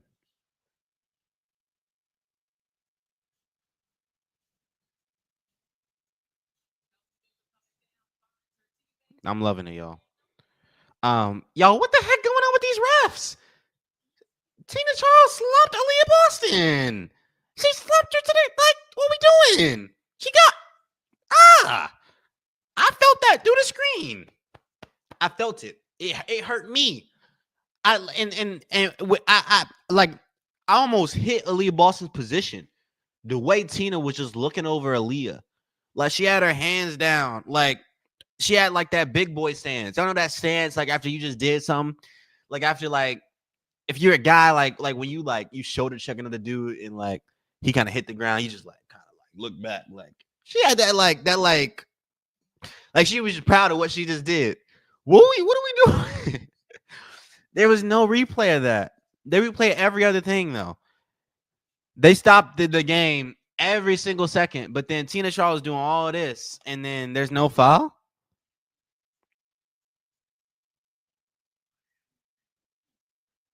Angela said Tina is a bully. Yeah, she a bully for sure. I'm rocking with you, Angela. A bully. Just freaking. I mean, Aaliyah was on the ground looking up like, who is like? Why did you do that to me? You know, like Aaliyah don't like Aaliyah is a good person. Like it's just some people who you just know are just like maybe good person is the wrong word. She's a nice person. She's kind, well mannered, sweet lady, sweet woman. What could Aaliyah Boston have possibly done to deserve that type of treatment? Just got slumped, and the refs don't even care, man.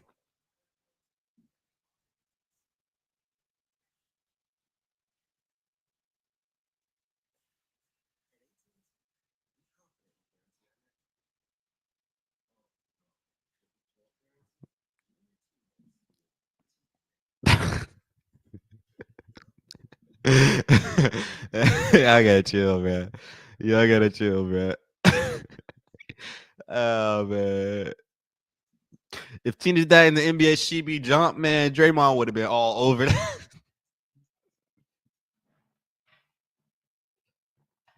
Bro, if Draymond saw Steph Curry in the position that Tina Charles put Aaliyah Boston in, bro, bro, it would have been Ming Ming, bro. It would have been over. She would have never, bro. Like that's not flying in the NBA, bro. You can't just do that. Like Mick is flipping out about the foul on Boston. Man, Mick, I like when Mick flips out. Mick is a guy that I really appreciate when he just goes crazy. I think Mick's videos have been a lot better as of late, and his lives as well. When I get a chance to catch some of them, when he's just going crazy and just speaking his mind. So good crash out on Mick, man. Good crash out. It deserves to be crashed out.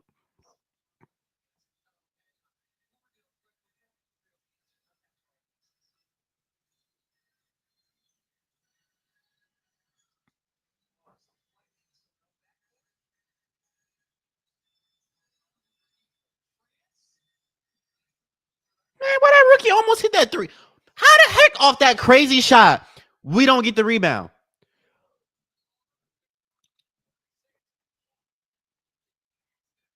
Bro, did y'all see that? Bro, she shot a step back fadeaway shot from Alcatraz off the backboard, and the Fever didn't get the rebound.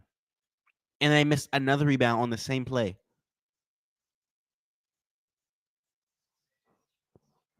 Y'all, y'all, they got 12 offensive rebounds to our 3. I want to see the points off rebounds, y'all, for this team.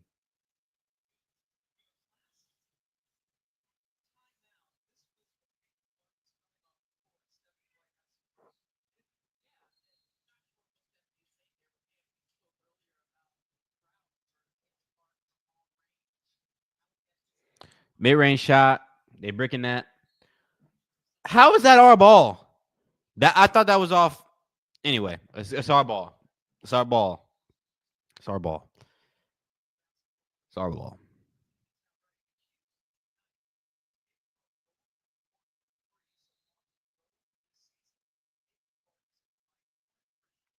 Caitlin Clark on that timing. Go ahead and slump him, Caitlin.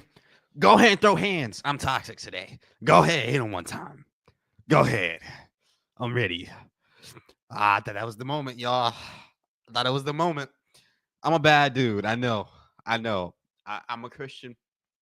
You know, I try to live that life, but I wanted her to just heave ho into him, like, cause why y'all huddling up in the first place to chat in front of my girl Caitlin? What y'all talking about? They said something sinister because it made her look. She was like, she had to get, and then they said something else that made her just. I needed a slump right there. That's get back for Tina Charles. Hey, it'd be a good day. It'd be a horrible thing. It'd be a horrible thing if Caitlin Clark slumped a ref. Horrible, absolutely bad. But it'd be a good YouTube day. It'd be a good YouTube day. Mick would love it. Mick would love it. Mick would love it. Mick would love it. Shout out to Mick. Me and Mick got a collab one day. It'd be funny. It'd be funny. It would be funny if we did. Lip readers, where are you? Yes, Farrell. Yes. Oh my gosh, Farrell. Thank you for this. Wait, we need lip readers to maybe I'll make a tweet about it. And if the tweet pops off, then like maybe somebody actually will do like lip reading on it. We need lip readers on that play because she was about to crash out, bro. I wish she would have like I do not want Caitlin Clark fight. I don't want any fights on the court. I don't want that. But I like I'm envisioning a situation where a ref is on the ground in pain. And I don't care how we got there. It's not about the road that you take to get to the destination. It's about the destination, guys.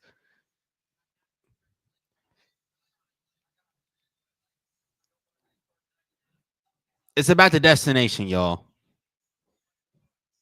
Tosh got kicked? Tosh got kicked too? What we got going on? Y'all, we got a whole MMA brawl going on in this game right now, y'all. We what we got going on, man?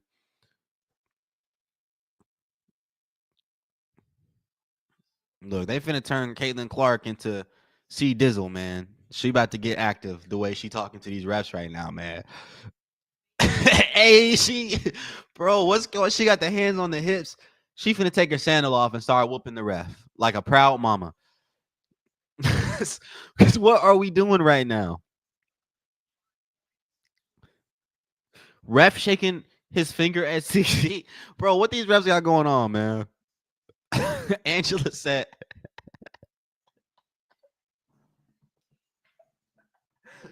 Angela said Caitlyn needs anger management. Yo, they got her worked up right now. Yo, she might actually slump somebody today, y'all. Yo, we got going on.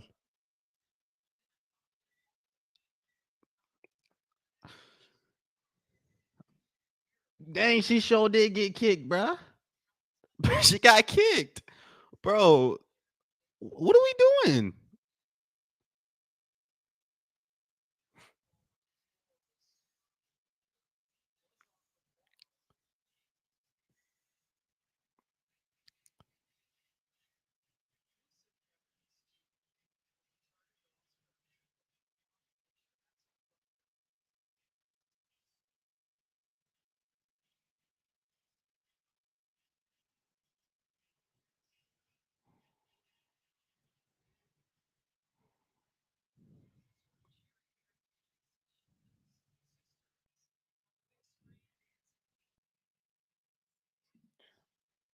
Scott said, why does Caitlin Clark have to do White's job? Good question. Good question.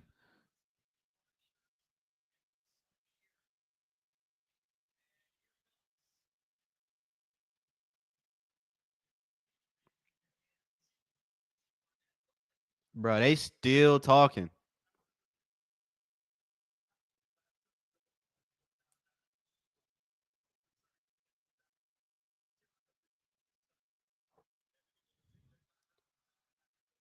How was that challenge successful? Didn't she get kicked?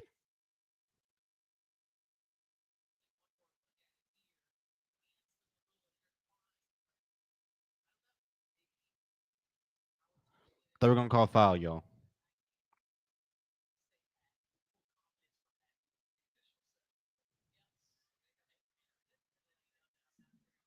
If this whole thing had to do with Howard, why was Caitlin Clark getting so mad? Refs are cussing her out. I'm just playing, y'all. Don't take it too seriously. Hey, we don't know what was happening. We don't know what was happening. But some things were said. Obviously. Obviously, y'all. Some things were said. They were, in fact, said. I don't know what was said. As Caitlin throws a dime down to Sophie and gets fouled, Draymond would have put her in a headlock. Yeah, yeah. Draymond be a little. Paul keeps saying bench Caitlin Clark. She's stinking up the joint. Caitlin Clark is plus 14 in this game. Best plus minus on the team, Paul. As we get that easy layup at the cup.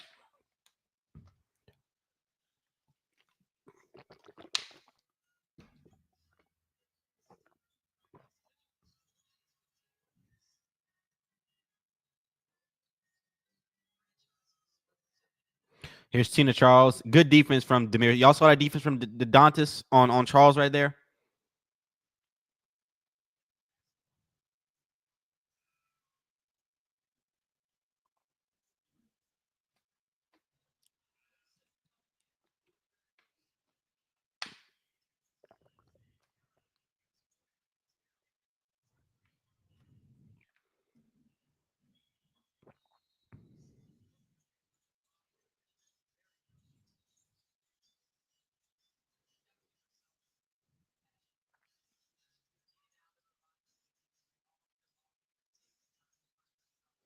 Here's the sun on the low post. Tina Charles going. Oh, she makes the pass.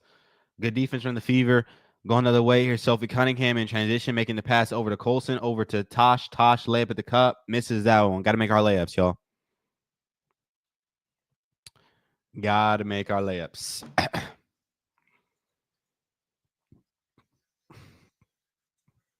Layup at the cup, wide open. The Sun are going to make that one. We're going the other way, though. 3-point lead for the Fever, y'all.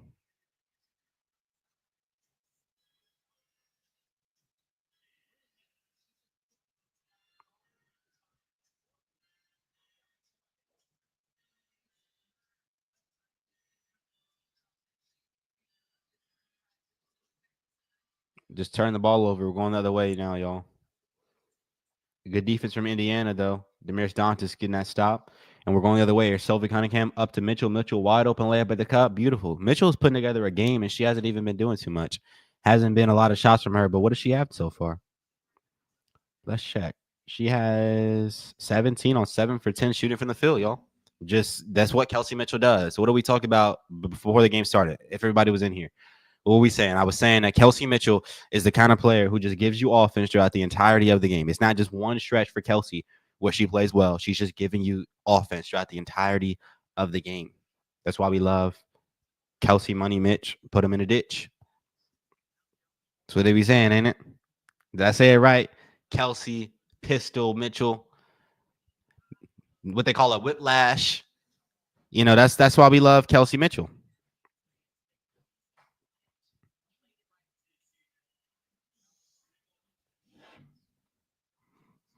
As Charles gets some free throws at the cup.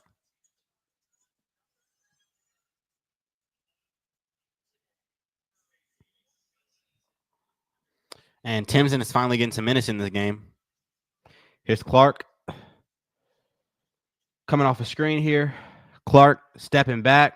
Beautiful pass down to Cunningham for the layup. That was exceptional pass from Caitlin Clark.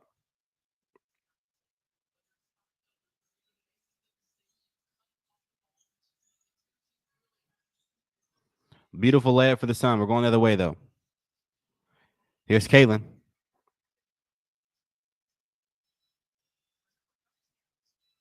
Getting down low into the paint, layup at the cup. How the hell she missed that, man? She got her hands up acting like she got fouled. You got to make that layup. A little bit more in control when you get down there. Because if you're out of control like that, betting on the refs to give you the call, even if there was contact, they're not going to give you the call. You got to go up, be in control with it, and go for the layup. Don't go for the call. Don't expect from trash refs.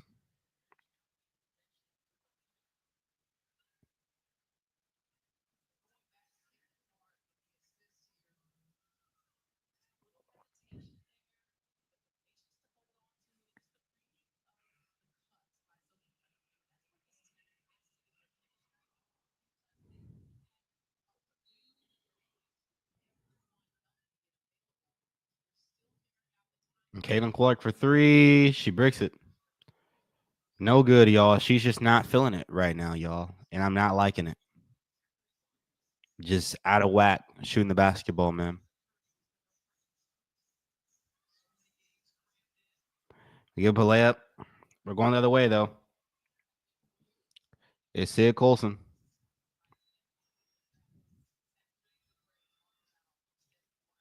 Here's Clark coming off the screen.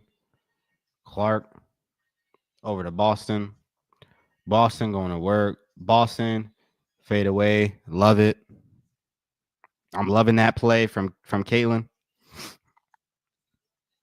I like that play. I'm sorry, from Aaliyah Boston. I like the pass from Caitlin, but I like the shot from Aaliyah Boston. Does that count as an assist? I don't know. We're gonna see. Here's JC.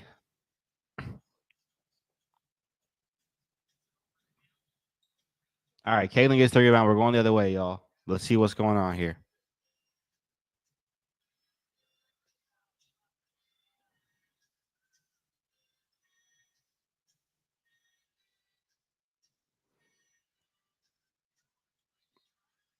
And Caitlin turns the ball over. Yeah, y'all, we're not looking good right now. Caitlin Clark is not making her shots today. She's been the best player on the court for the Fever when it comes to plus minus. I mean, she's the best plus minus on the team. When she's on the court, they're playing fast and she's getting everybody involved. And the offense just looks better when she's out there. So it's not a bad game, but it's a bad shooting night.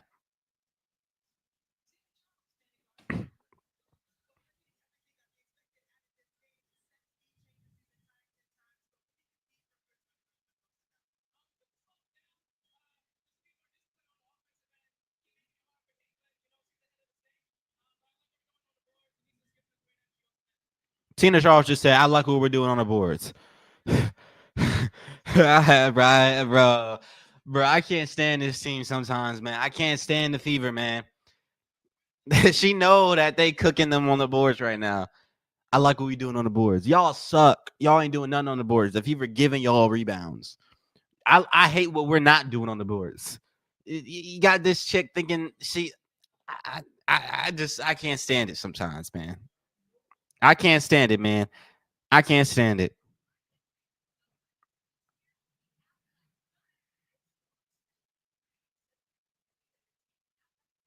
She just called Caitlin Clark the head of the snake. Yeah, I heard that too. That was funny. But they are taming Caitlin right now. She's not hitting shots. I mean, it's not really the Sun. It's just Caitlin. She's just missing. Like Caitlin got to get into a groove. What is this Aflac commercial? My guy dunking the ball now. When did Aflac get a ball in his hands? Come on, man. Come on, man. The Fever need Aflac out there, though, man. How Aflac dunking before WNBA players? Please explain that to me. All my life of watching WNBA games, I ain't seen one dunk. But Affleck the duck is dunking in the commercials.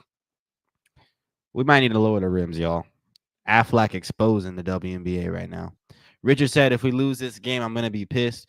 Yeah, I mean, I'm already kind of pissed at the way this game is going. I don't like it at all.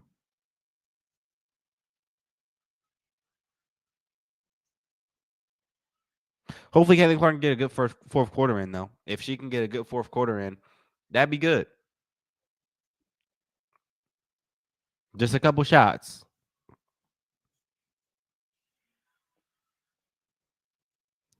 And they play tomorrow versus the Liberty. Yeah, I don't even know. We ain't got let's save that for yeah.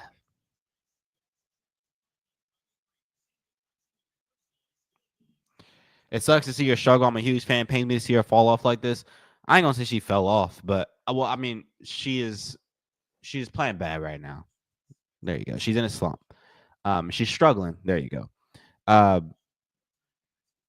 yeah, it sucks, but she's got to get it together soon. She will. I know she will, but it's about how fast you can do it. Because how long are you gonna prolong this, Caitlin? Because we know your skill, we know you train your game, we know you're gonna eventually start making shots again. It's bound to happen because she doesn't. You don't just lose skill overnight. You don't just go to sleep one night and then a little fairy comes in your room and casts a little fairy spell and then you lose all your basketball powers. Like we're living in the real world. This isn't Looney Tunes. This isn't Space Jam, even. But how long are we going to prolong this? How long are you going to continue in this slump? Jay said to keep shooting. Yeah, we got to keep shooting. Dart said, I'm in denial, cherry picking stats. Cherry picking what stats? As it refers to Caitlin Clark? I'm not in denial about the fact that she's missing shots, but she doesn't suck. She's been the best player on the court. But what am I in denial about? Are we talking about Caitlin, Darth? You let me know, Darth. Um,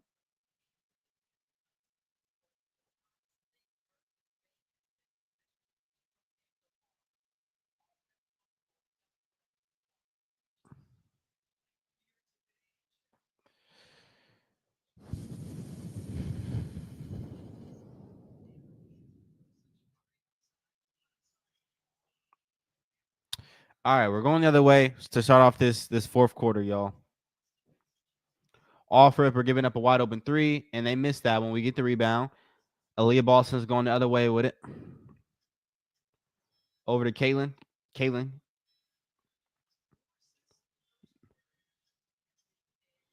Throwing a beautiful pass over to Boston. Boston mid-range jump shot. Beautiful. Beautiful. Beautiful play. Draw defensive attention, make the right pass. AB's going to make the mid-range jump shot. That's what we love to see. And here's the sun. The sun moving the ball around. Ball control. And layup at the cup. They missed that one. We're going the other way, though.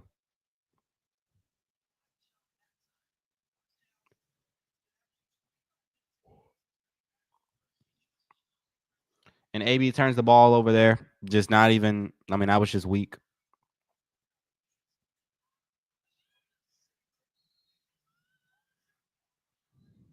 But ain't no way she made that shot just now. Yeah. I ain't liking this. How the heck she make that shot, man? Got bench players playing like starters when they play the Fever. You playing like you make $1 million a year. Gotta give it to her. That was a tough shot. I mean, it really wasn't a tough shot though. It looked tougher from the first view, but it really wasn't a tough shot. It was just a stupid foul from Colson. Because she got a good shot up. Colson just fouled for no reason, and she sold the call.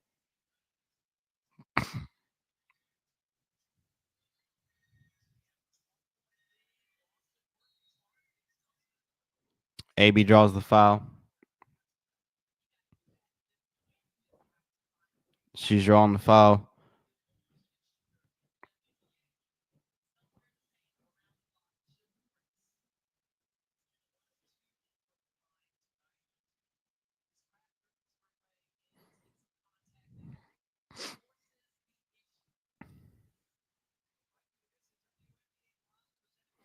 AB makes the first free throw.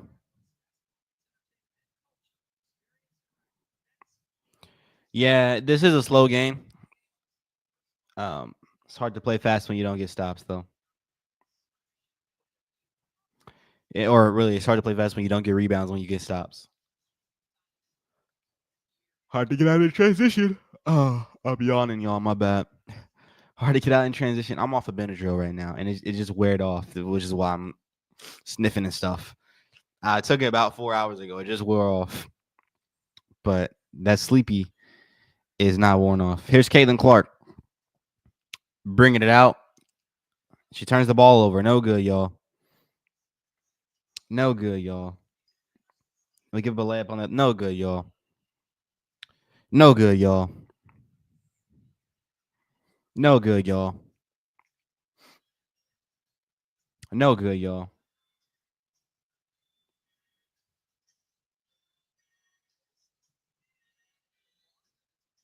AB drawing the foul. Darts at Carter. Is Caitlin Clark still the best out there? Let's go ahead and check the plus minus to see when the Fever are at their best.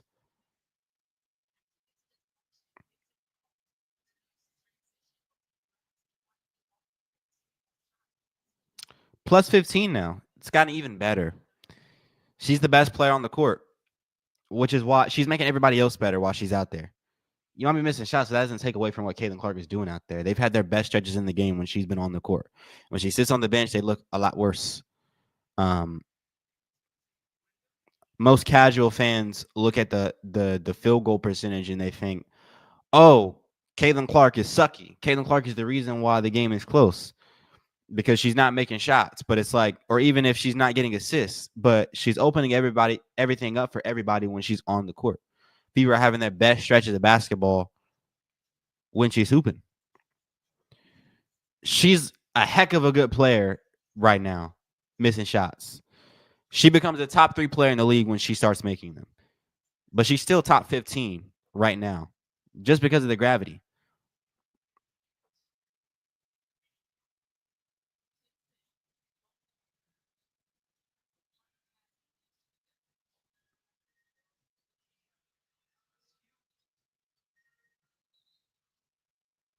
Block and foul.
All right, we're going the other way. We go 1 of 2 from the free throw line, y'all. We're going the other way here.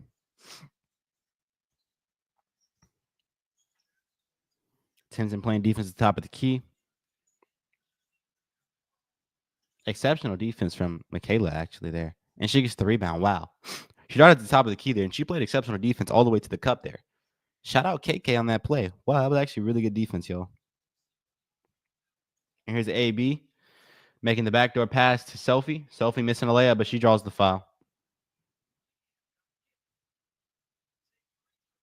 Go ahead and make them free throws for me.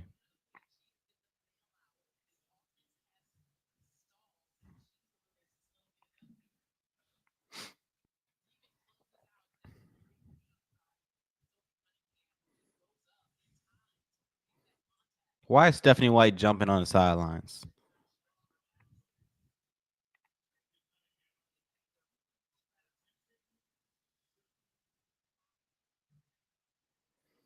Sophie makes the first free throw.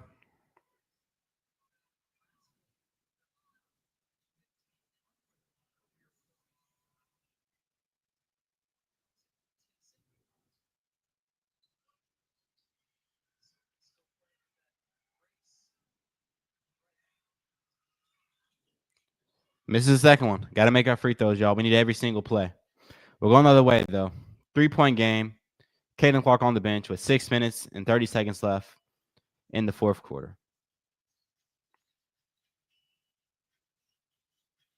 Here's JC Sheldon getting down low into the paint, layup at the cup, and she draws a foul.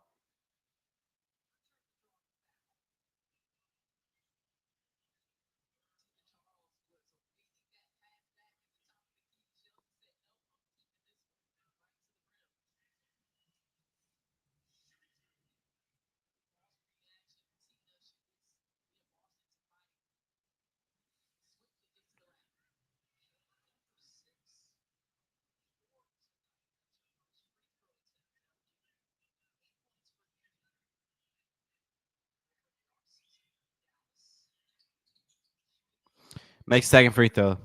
JC Sheldon goes 1 of 2 on that trip. All right, here's Sydney Colson. Here's Colson going down to AB. AB on the low post. Drawing the foul. She's going to get to the free throw line.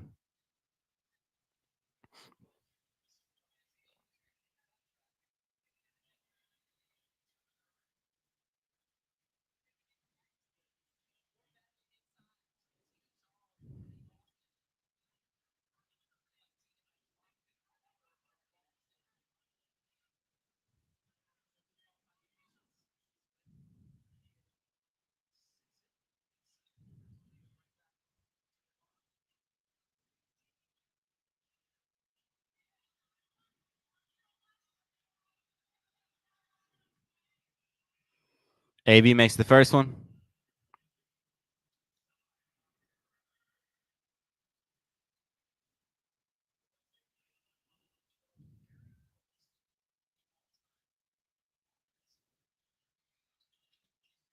AB makes both free throws. All right, we're going the other way, y'all.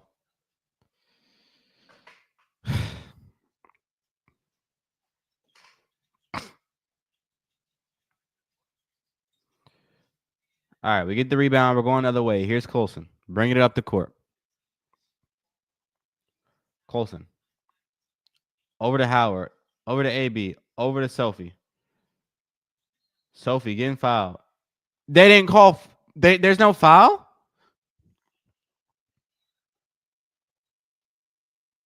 Sophie's heated about that, looking at the ref. There's no foul there? So we're just going to let Sophie get pushed out of bounds, and there's no foul call. Really? So that's what we're doing now? She absolutely was fouled. Absolutely fouled. How was that not a foul? I hope this gets them pumped up. I hope they really just start crashing out. I'm ready for a crash out. I've been ready for a crash out all day, as you guys can tell if you've been in here. I've been ready for a crash out. Let's crash out. Let this energy rush through the Fever players' veins and get them to win this game. Because I would be really if the Fever lose this game, I don't even think I'm gonna make a film breakdown. I'm gonna just rant if they lose this game. Because I don't like sifting through ugly film.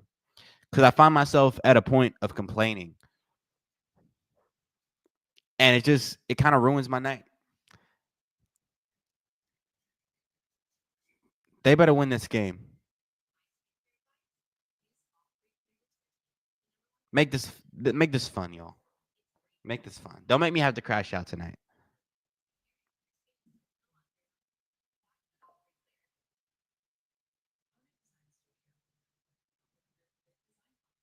And I missed the super chat from Ryan. Sorry about that, Ryan. Ryan said this is too close late. Yeah, it's way too close, Ryan. You're absolutely right. Absolutely right, Ryan. Thank you so much for the $2, Ryan. And yes, this is way too close. Way too close. Way too close.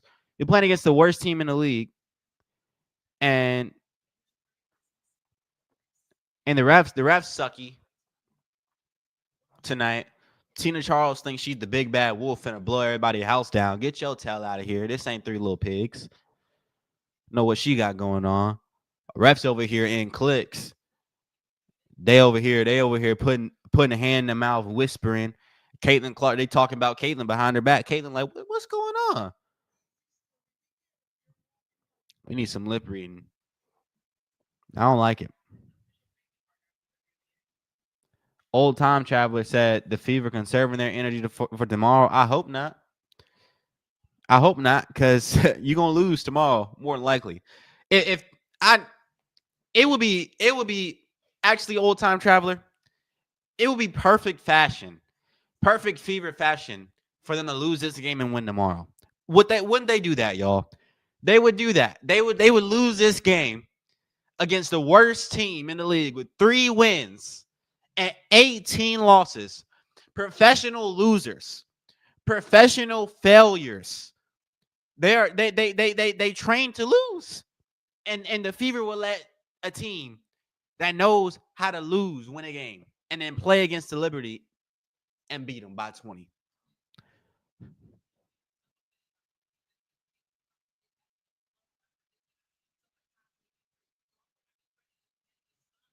Christian said we win it both. I love your optimism. Christian, shake my hand through the screen. I love it. Let's win both then. Let's do it then for Christian. Why is Caitlin Clarkson on the bench? Why is Caitlin Clarkson on the bench? Why is Caitlin Clarkson on the bench? Why is Caitlin Clarkson on the bench? Why is Caitlin Clark still on the bench? Why is Caitlin Clark still on the bench? Why is she still on the bench? Why is she still on the bench? Why is she still on the bench?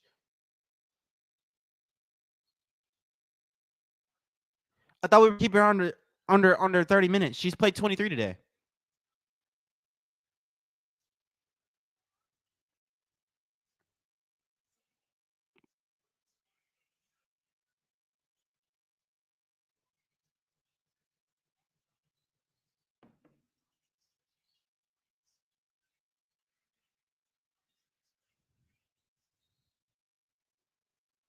Tina Charles draws a foul. It's like the Matrix, yo. I love this comment. Yo, what's going on, y'all? Why is she sitting on the bench?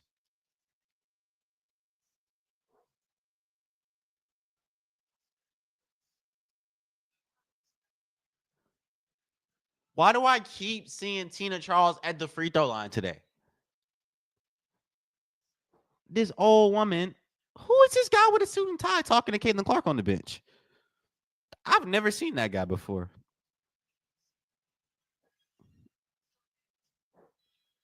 Look like he reading her sermon. Man, get her on the court. What are we doing?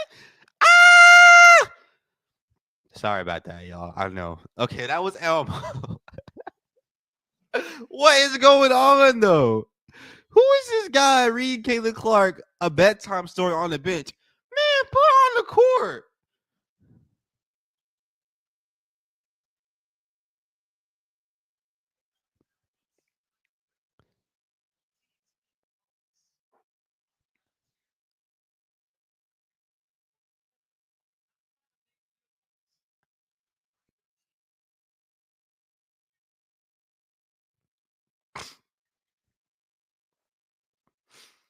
Oh my gosh.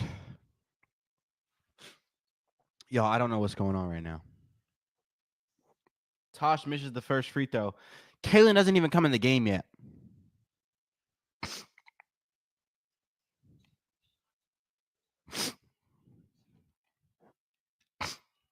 Oh my gosh. And I'm crying because of these allergies right now. But really, it's the fever. The fever are causing me to cry. This guy on the bench reading Caitlin Clark bedtime stories. That's where the tears coming from, man. It's not even the sinuses. And they call him timeout, man. What the heck we got going on, man? What the heck we got going on in Indy right now, y'all? I'm speechless. I look over to the bench and I see a guy in a suit and tie talking to Caitlin Clark in clutch time. You got to be, and there's no timeout. Game's still on. And now I don't even know what the heck going on. I don't even know what the heck going on.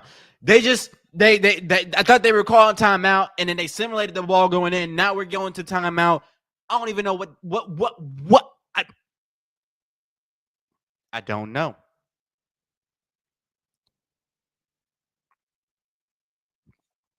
Christian said Kayla can come check herself into the game like LeBron. Yes.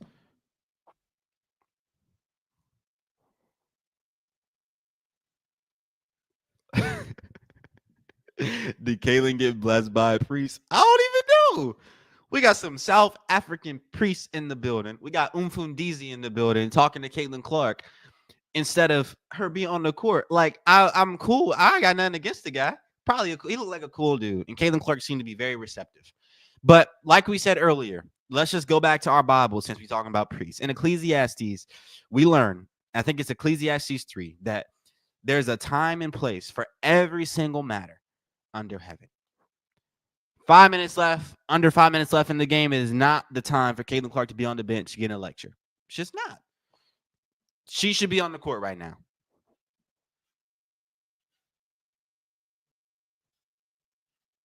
What are we doing?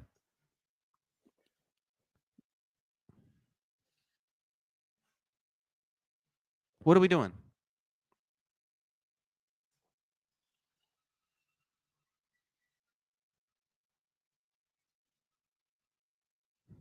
V said, I agree. Ride or die with CC. Yeah. And it's not even like the trajectory of the game is like we're gonna die with CC. We've been so much better with her on the court. I know she's been missing shots, but there's no reason to believe this team is any better with her off the court. The plus minus says it all. I'm about to break my mic. Let me check. I want to check something. Bruh. Caitlin Clark has the best plus minus on the court right now. Not even just on her team. How the heck? JC Sheldon got a negative 12 plus minus. Bro, JC Sheldon got a negative 12 plus minus. Hartley got a negative 9. Tina Charles got a negative 1. Rivers has a plus 2. And Nelson Adoda got a negative 1 plus minus. They all in the negative. How the heck is this a 3-point game?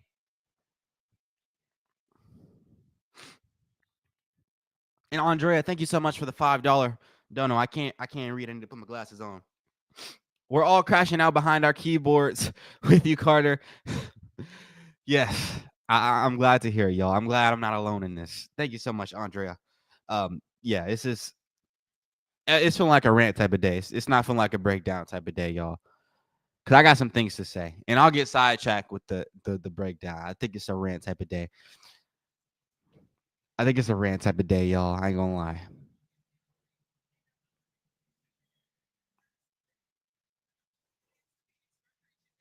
Because what we got going on.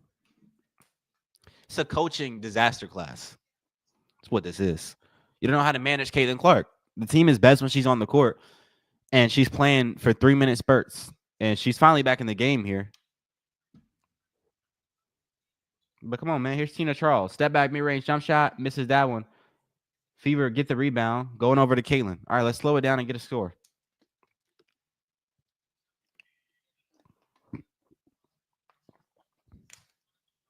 Y'all not going to correct me on that. I said slow it down. I meant speed it up. It's Caitlin Clark. Tough shot. Tough shot from Caitlin.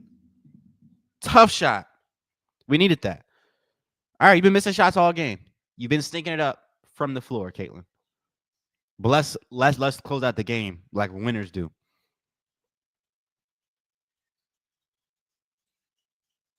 Fever giving up a wide open 3. They force a miss, but the rebounding. But we got to turn over, going the other way. Caitlin Clark draws a foul on the floor. She's going to get free throws, though. Let's get some free throws. Get some free throws. Put her in the game. This is why. What's she been on the...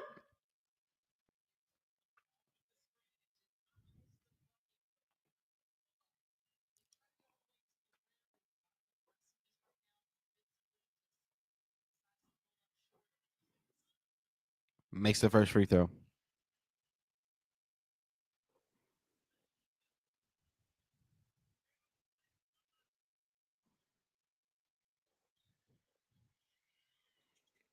Makes second free throw. All right.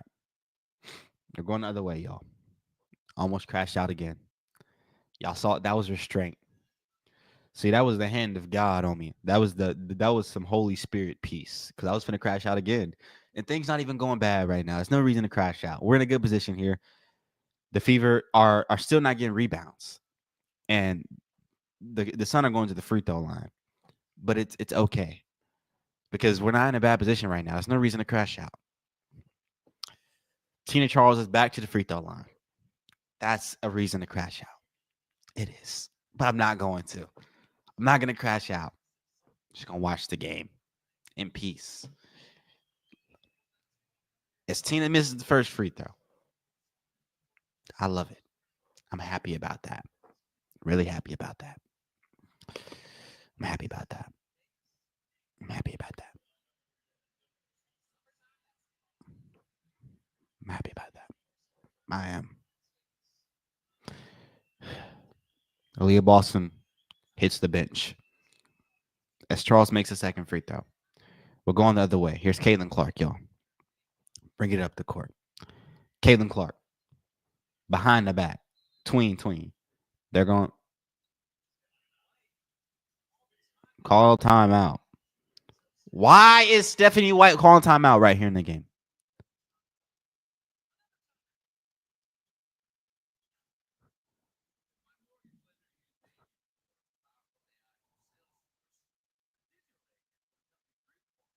What was the point of that timeout? We had momentum.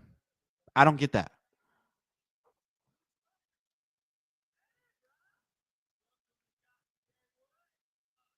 Okay. Hand checking on CC. Yeah.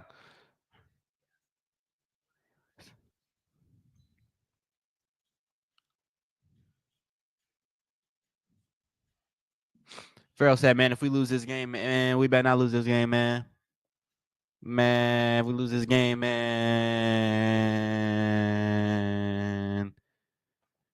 We finna win, though. We finna win. We finna win this game. We finna win this game.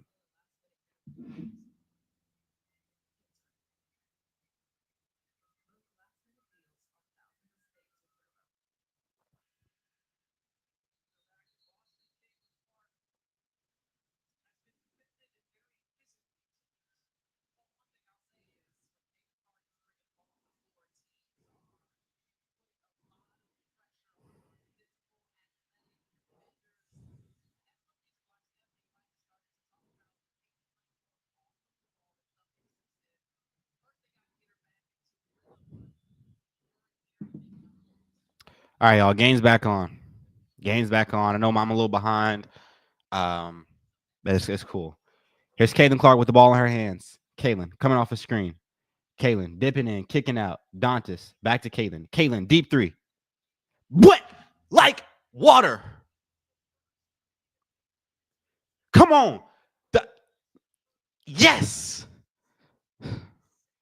Yes. Put her in the freaking game, coach. Put her in the game. Like,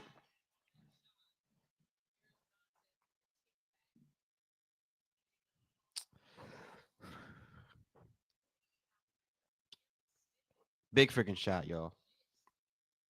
Big three. But somehow we got the Sun at the free throw line getting free throws out. I got to stay off my screen or it's going to get spoiled. Y'all are about a minute ahead of me right now. So, all right, they get both those free throws. We're going the other way, though. Here's Cunningham. Big freaking shot from Caitlin Clark, taking over the game. That's why you put her in the game. That's why you don't keep her on the bench. It's because she's freaking Caitlin Clark, man. What are you talking about? Here's Caitlin. Going to work, cooking up. But she's in some trouble, a wealth of trouble. Mid-range jump shot. She's going to miss that one off the side of the back. Not the side of the backboard, but all like wide left. Tough miss from Caitlin. But you get a miss on the other end. She just wasted too much time on that last play. Not getting anything to go. And then she had like 5 seconds and she's shooting that bull crap. Here's Howard over to Mitchell. Mitchell getting down low. Mid-range jump shot. Mitchell airballs it. All right, y'all. Cut the show. You know, cool. Harlem Globetrotters is only good for a second.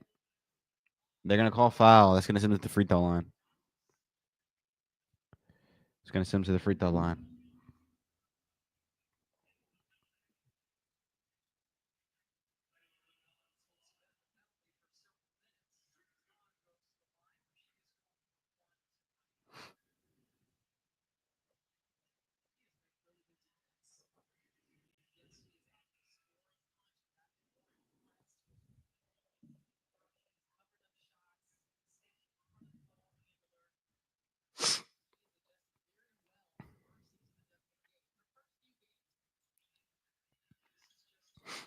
And they make both free throws, y'all. So 5-point game. We're going the other way. Here's Kelsey Mitchell.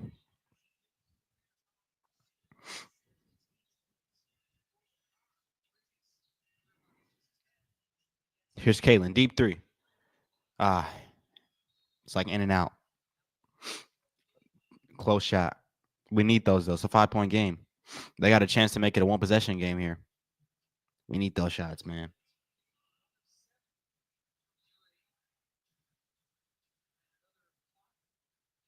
Why do we keep stopping the game for clock issues? And come on, man. Come on, man.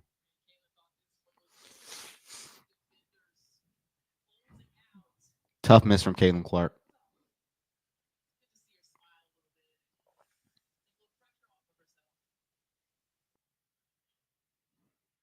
Let's see what we can get, though. All this wasted doggone time on the sidelines, refs talking, man. Just come on, man. Let's just play basketball. Come on, man. You messing up the flow of the game. Let's get this going. Shouldn't take that long. Let the last 2 minutes just be let it be a blur. That's what we like. Come on. Coming off a screen, getting it over Charles. Mid-range shot, deep one. Misses that one. Big rebound from Tosh. Get it to Caitlin. Caitlin. All right. 5-point lead for the Fever. We got the ball in Caitlin Clark's hands. Here's Caitlin. She's fouled. She's going to go to the free throw line.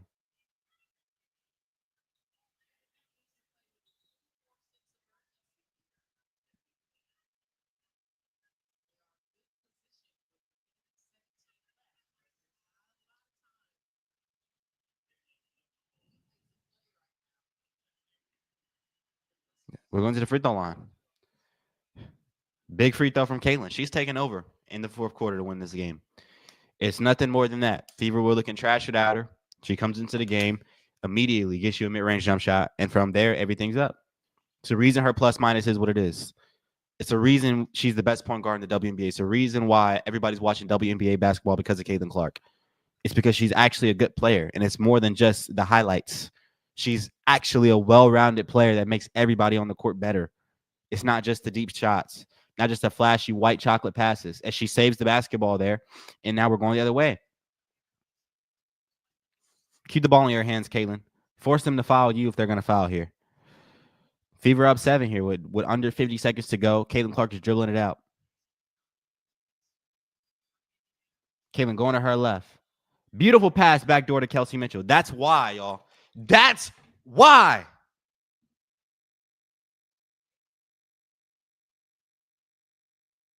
But what's going on, though?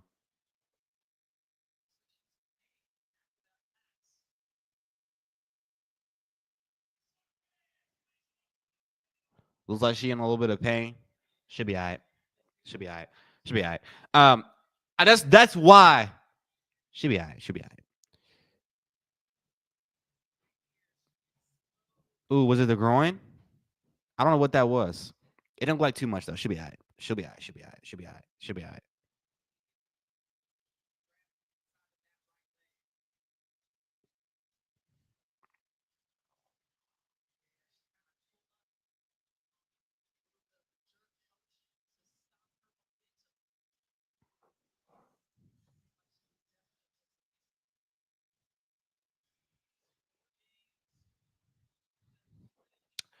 No need to crash out, y'all. She's still on the bench. She's still on the bench.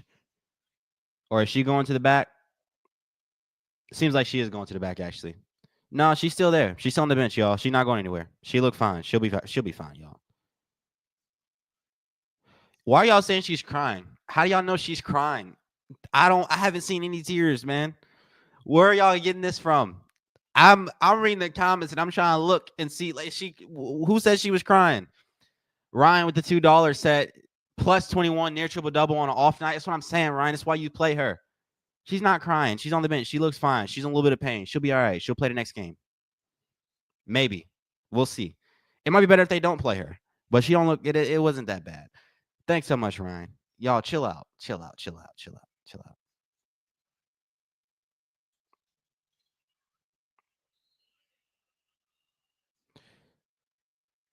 Card, I'm tripping. Her face is red. Where did y'all see? I didn't see any crying. I didn't see one cry. No tears. She was in pain. Her face might have been red from the pain. She was holding her leg, but like, come on, y'all, chill out.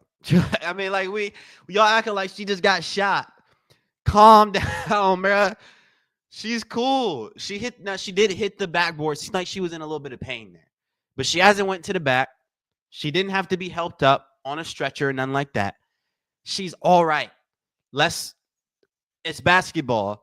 And sometimes players, when they're playing basketball, get injured a little bit. Now, we know Caitlin Clark has had some injury history, but we have no reason to believe this is any more than a basketball injury because she plays basketball. Remember that. Remember, it's basketball. Let's calm down. All right? She'll be all right.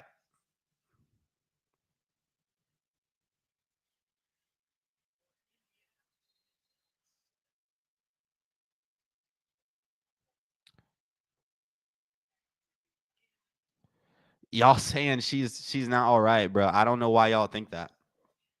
We'll see. We'll see. We have no reason to believe that. We have no reason to believe that she's not all right. And Sir Jack dropped the $5 in the chat. Thanks for hosting this live chat, Carter. You the best. Appreciate it, Sir Jacks. I appreciate the $5, y'all. Appreciate it so much, Sir Jacks. God bless, man.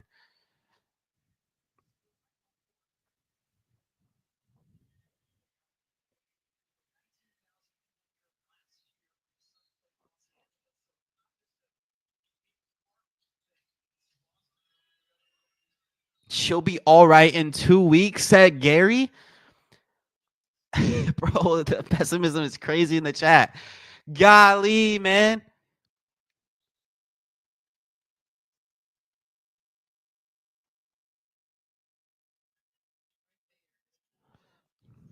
Golly. Dang. Dang. Y'all just want us to be hurt today.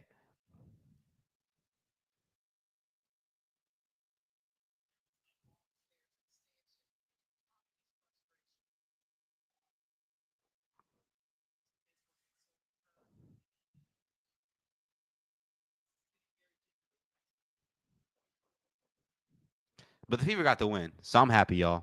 I'm happy, y'all. I'm happy, y'all. She's on the bench, y'all. If there was really a problem and it was like a real injury, she wouldn't be on the bench. She wouldn't be on the bench. She's on the bench. She sat down on the bench. She didn't go to the back. And it seemed like she was going to the back for a second, and then she came back to the bench. She gonna be all right. She gonna be all right, y'all. She will be out for weeks. Y'all are tripping. I don't think so. I think she'll be all right. She might not play tomorrow though, but she'll be all right. She'll be all right. She'll be all right. She'll be all right. It wasn't no injury like that. It was just she pulled something. She strained something. It's probably like cramped a little bit. She's walking around unassisted. She's walking around still in the huddles after the game.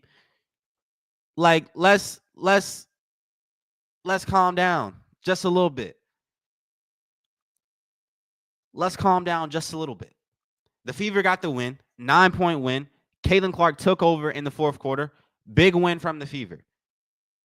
Big win. Hopefully it was nothing too serious. We have no reason to believe it's anything too serious. She's walking just fine. No limp with the walk. We'll see, though. We will see. But let's calm down a little bit. Y'all ready to act like Caitlin Clark's going to be out for 2? Y'all must not want her to play. Golly, like, do y'all want her to be out there? Dang. We're going to be cool. I don't think she needs to play tomorrow, though, but hopefully she'll be back by the All-Star game. Maybe she won't play tomorrow off the back-to-back. We'll see how she's feeling tomorrow, though.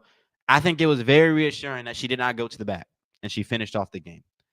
And Scott dropped a $20 super sticker. Thank you so much, Scott. That was very generous of you. Thank you so much, Scott. I appreciate it. God bless, Scott. Thank you for the $20. I'm glad to see you guys in here. I'm glad you guys enjoyed it. We will be all right, though, guys. The vibe is totally killed at this point. But thanks once again, Scott, for the $20. Dude, we saw her cry. What are you talking about? You losing me? I didn't see her cry. I saw her face get red. I saw the towel go over her face. I didn't see no tears. I saw the face of someone who might be in temporary pain. I didn't see no tears though. Y'all gonna have to slow. I got a Twitter handle. Go ahead, hit me with it on Twitter. Go ahead and hit me with the tears on Twitter. and then you tell me she cried. Because I didn't see no tears. I didn't see no tears.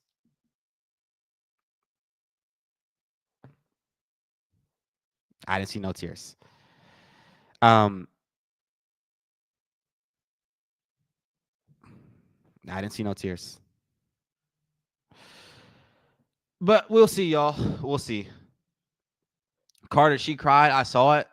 Y'all saw tears. Y'all got to hit me with it on Twitter because I didn't see tears. I could be wrong, but I didn't see tears.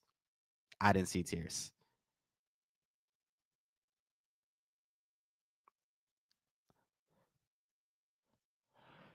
But we'll see. We'll see how that goes. Because here's the thing, y'all. If Caitlin Clark does play tomorrow, which she might play tomorrow, from what it seems, she might play tomorrow. It didn't seem too crazy to me, but maybe she won't play tomorrow. Either way, she's set to go for the All-Star game. So I'm curious to see if she's going to be playing. Like I don't know how they're going to do that because like she's going to want to play in the All-Star game, especially with the 3-point contest. Like they're going to want her out there. They're gonna want her out there, y'all. But if she wasn't like obviously she's still been on the minutes restriction, right? Which is why she hasn't been really playing, I guess. And maybe that's why she just pulled whatever she pulled. I don't know if that was her groin or not. But here's the thing, y'all. Here's the thing. If she wasn't ready to go, why did we put her out there in the first place? Like if it's at a point where if we because you've been playing her these staggered minutes and they've been stupid, right?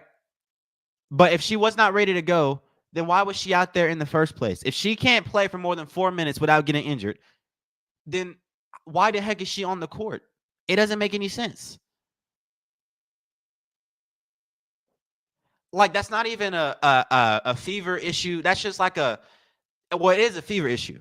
It is a fever issue, but that's like just like what I mean is like broad like micro view or I'm sorry macro view. Like that's just like bad training, bad coaching, bad advisory for a star player. If they're not ready to go, don't put them out there. Like we're playing professional basketball. If you can't play more than a 4-minute stretch, then you probably shouldn't be on the court. So I'm assuming that she's good to play. And if she's good to play, it's probably not too serious. But then if you know that she can't play for more than 4 minutes of sprinting basketball, then she probably shouldn't be out there in the first place.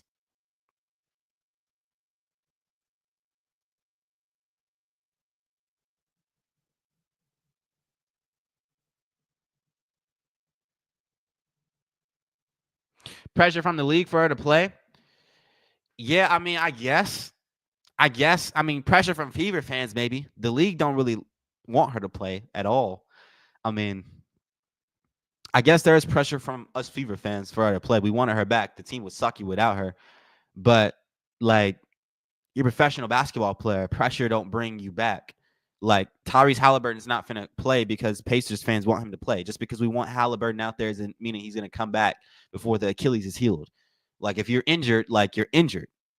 Steph Curry didn't rush himself back against the Timberwolves. He didn't play the rest of the series, and the Warriors lost. A series they probably would have won if he was playing.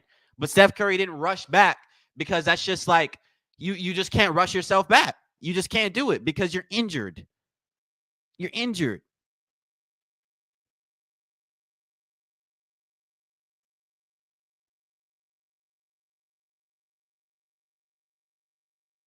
So I don't like that's just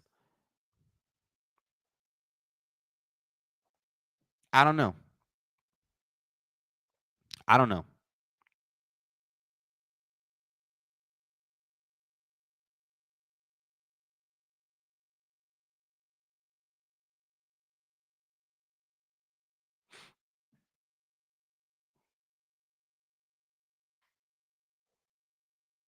Stop comparing to others. Caitlin's a unique case with all the pressure she has. I disagree. I think the same pressure that's on Caitlin Clark is on Steph Curry. I think Steph Curry is a good comparison. Steph Curry has more fans than Caitlin Clark, or probably around the same fans as Caitlin Clark basketball wise. Probably around the same. Probably around the same. I mean, Steph Curry. There's a lot of pressure on Steph Curry to play basketball when he's injured, especially this past playoffs against the Timberwolves. And even if Caitlin Clark has the most pressure, which she obviously is a top 3 basketball player when it comes to popularity in the world right now, by far, might be number 1. But even if you have pressure on you, your advisors have to stop you from playing. Like, you have to be advised to not play if you're injured. It's just, you just can't play when you're injured.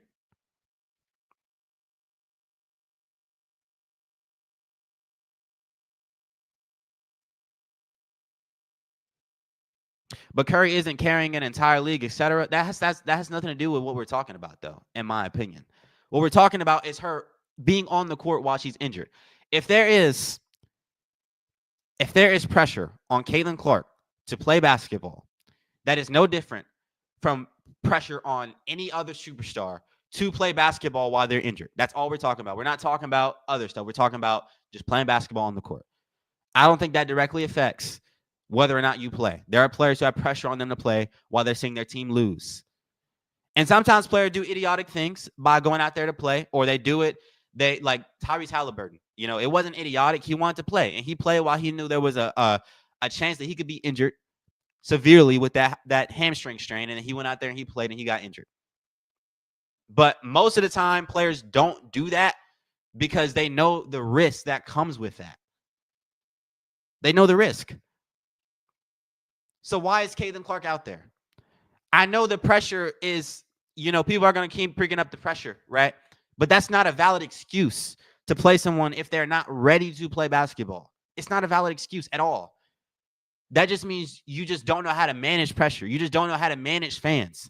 It just means this league that hasn't had, I guess, this many people watching them, they don't know how to manage a player. Like, yes, you have the crowd. Yes, the demand is high. That does not mean you rush your product out. If at a point where the product can really fail and crumble, that's dumb. You have to be better than that. You got to be better than that. It isn't valid. And Just Saying with the $10, thank you so much, Just Saying, for the $10 dono. Christopher C here. I'm new to watching the WNBA. I have been shocked at the amount of arguing by the players with the refs. And the MLB players are ejected by umps for far less, it seems. Your thoughts? Yeah, I think players argue with the refs in the NBA just as much as they do in the WNBA. I don't think it's been any different. People have been arguing with the refs for a while now. I think the refs just suck at this point. I don't think it's any different from the NBA. I think the refs in the WNBA do suck, though. I think the NBA refs have been trash, too. I think it's just a basketball thing, though. Like, if you go watch AAU basketball, like, kids are arguing with the refs. I think it's just like a culture thing at this point now where everybody's arguing with the refs. That's just my thoughts. Yeah. I think that they argue with the refs wherever you go. Because the refs, it's just, we play like basketball these days is just so like, it's not clear cut anymore. Like, refs are going to miss calls because they're not robots, and people are going to get mad about it. And the refs have a little bit too much power in these games. And so we really got to do better. It's just, the bad calls, they add up. They add up.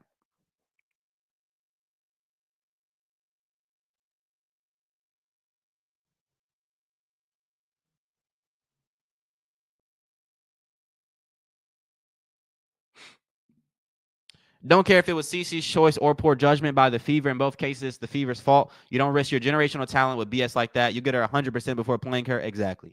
Thank you. Very well articulated. Exactly what I'm trying to convey here, y'all.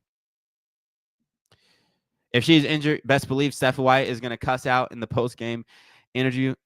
Yeah. Hopefully she would say it, but she wouldn't.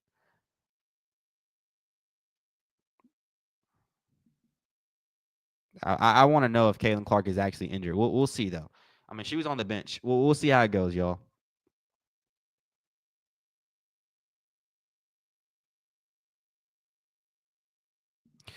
Carter, you really need to go back and review this game. You're way off on your perspective of Caitlin Clark in comparison to Steph Curry. Caitlin Clark is under way more pressure than Curry. In what way? And I'm not saying that Steph Curry has more negative pressure than Caitlin Clark, but the comparison still stands though, because Steph Curry had a whole lot of pressure on him to come back in the playoffs this year. Like, I don't know if you guys watch NBA basketball or if you know anything about NBA basketball, but I will not digress. Steph Curry has as much pressure on him to play in a basketball game as Caitlin Clark. And like, he has fans who want him to play. And it might not be negative pressure like Caitlin Clark is receiving, but it's still pressure. And a good coach, a good trainers around you, good advisors around you will hold you from playing even while the pressure is high. So the comparison stands because the pressure is still high, and you have to be able to navigate that pressure, even if it's negative pressure, even if people hate you. Steph Curry has a lot of great pressure around him to play. His fans are positive. We want him to play because Steph Curry is great. And so we're like, please come back because we need you. That's the Steph Curry pressure, right? And the Caitlin Clark pressure is a little bit more negative. It's still pressure, though. And good advisors are going to hold you back from playing if you're injured and you're not ready to go. If you're putting someone out there while they're injured, then you're a bad advisor, point blank, period. And you don't know what you're doing. You're incompetent. If the excuse you're using is that Caitlin Clark is a player that has a lot of pressure on her to play, so that's why she came back early, it's not a good excuse. It's just incompetence. Because she should not be playing, point blank, period, if she's not ready to go. If she can't play for more than 4 minutes without getting injured, she shouldn't be out there. Because short-term pleasure is not more important than long-term. Because Caitlin Clark comes back and the fans are satisfied short-term because she's back and we're cool with that. And now look at her. She might be injured again and she'll be out for 2 weeks. 2 weeks. Hopefully not. It didn't seem that crazy to me, but what if that's the case? Or maybe she's out for a month. And then she gets something really injured and she's never able to come back and play the way she used to play. It's more serious than, satisfying the fans for 5 seconds.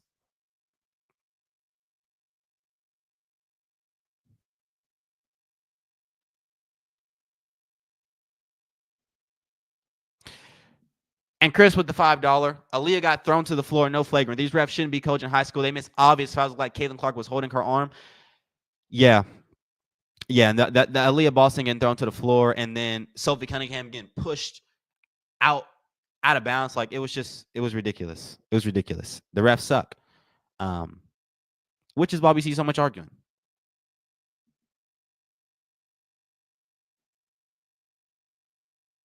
Which is why we see so much arguing.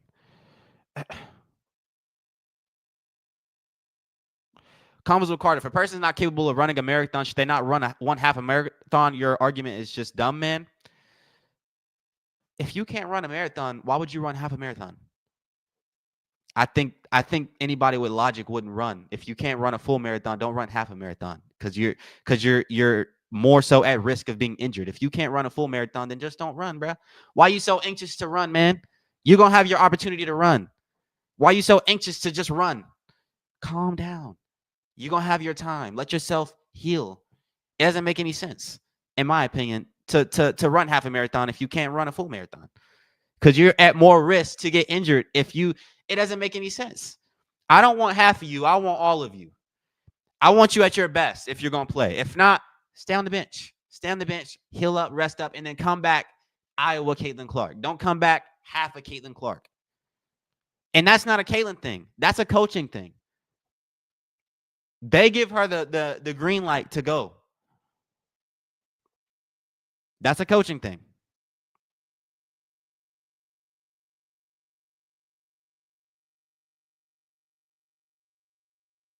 That's a coaching thing.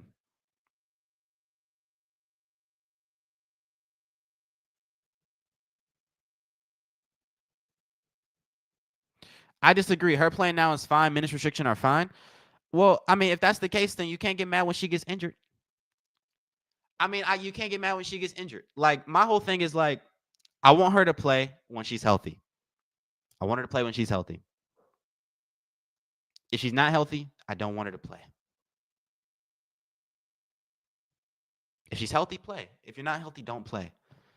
I don't want you playing on like a minutes restriction. I'm split on the minutes restriction. I think a minutes restriction is cool, but a spurt, like a interval of playing in the game, like you can't play more than a 4-minute stretch, that type of restriction is not okay.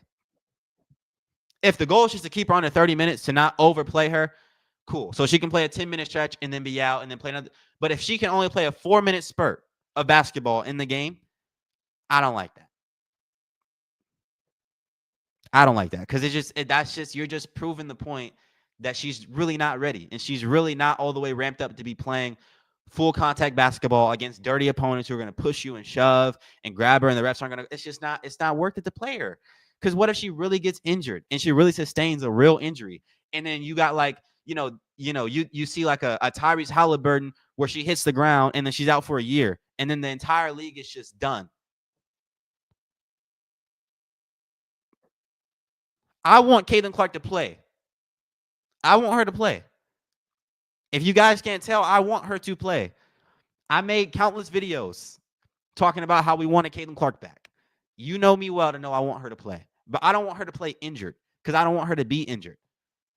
I would have rather Tyrese Halliburton not come back in Game 7 and not get injured and be out for the entirety of next year because now I got to watch the Pacers with no Halliburton than Halliburton to actually go out there and play and get injured and have an Achilles injury, a real injury. I'd rather him just have not played in that game. Seriously. They lost regardless. If I get half of you, then if I get half of you, then that's not ensuring us to win.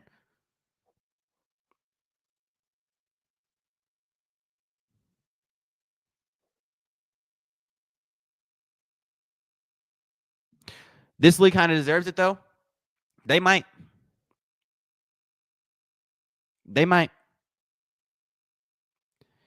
But the fans don't, man. The fans don't, man. It looks like it'd be a different injury from a reaction. Yeah, that's what I was thinking as well, y'all. It seemed like she was holding like it didn't seem like the groin. It seemed to be something a little different. It might have been the groin though. I don't know. I really don't know what the groin is. Well, I mean, I know what the groin is, but I don't know like all the pain points. I'm not a doctor. Yeah, but Halliburton would try to play every time if he could. Yeah, which is why it's on the coaching staff. Players are going to want to play. You're not if you're going to allow them to play just because they want to play, then players are going to be stupid. But you got to direct your players, and you've got to lead them in the right direction. And just because a player is competitive and they want to play, Caitlin Clark is obviously competitive and she wants to play. That don't mean you let her go out there.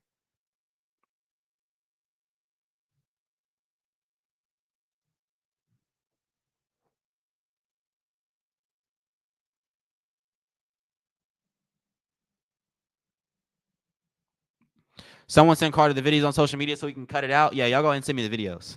But we're not even talking about that no more, to be honest. But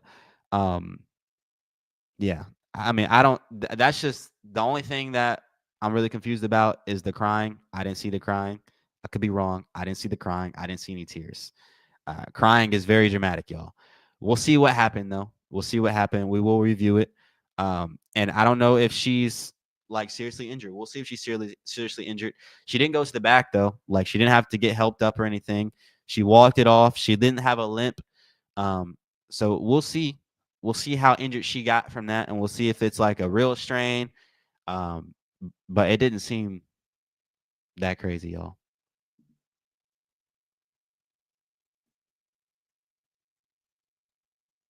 Let's see if she plays tomorrow. Yeah, I low-key don't want her to play tomorrow.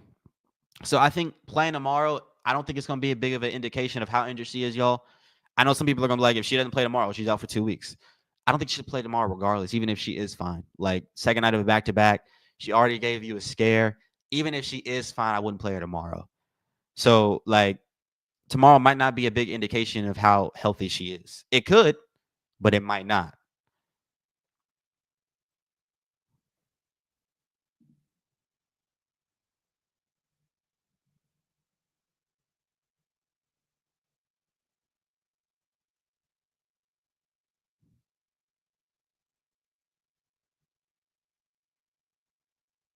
It was 2 seconds, so maybe I looked away when she was crying. Maybe I did.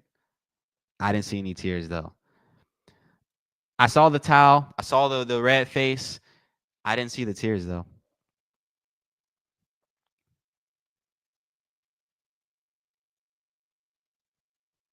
She didn't get carried off because it was just 1 minute left in the fourth quarter. That could be true. But if she was really injured, I feel like they would have had to carry her off, or they would have took her to the back at least. Like the game was already over, and she didn't like. She was in no hurry to get out of there. Like she was still lingering around, and if you saw her walk, she wasn't really limping.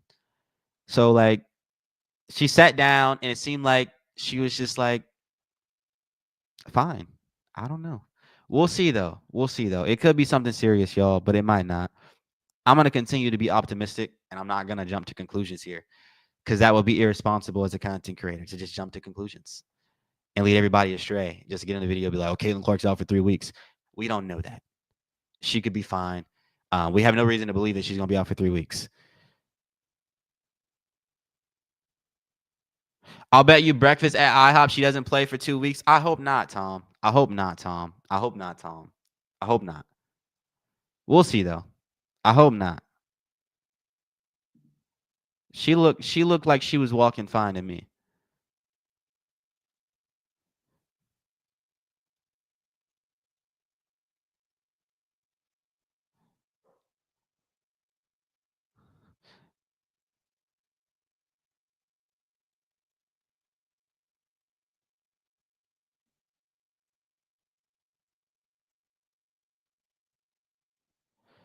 And John with the $20 super sticker. Thank you so much, John, for the $20.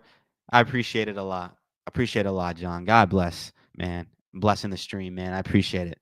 I'm in here, y'all. I'm giving y'all some extra minutes here since y'all got some things to say and some controversy happened. So we in here, man. Appreciate it, John. Appreciate it, John.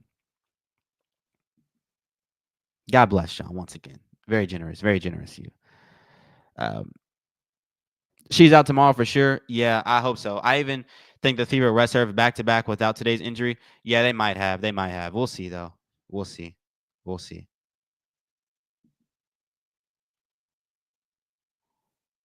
And David with the $20. Thank you so much, David, for the $20. I appreciate it a lot, man. God bless, man. I do appreciate it. I do appreciate it. You guys are. Thank you so much, man.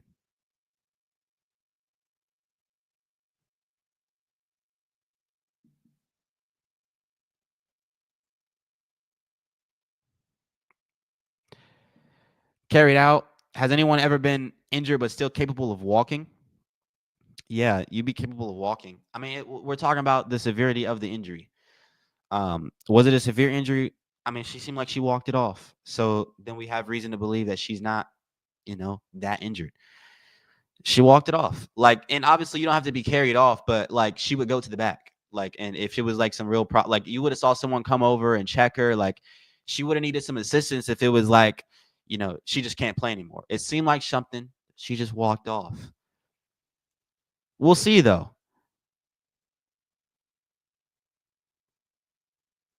We'll see though.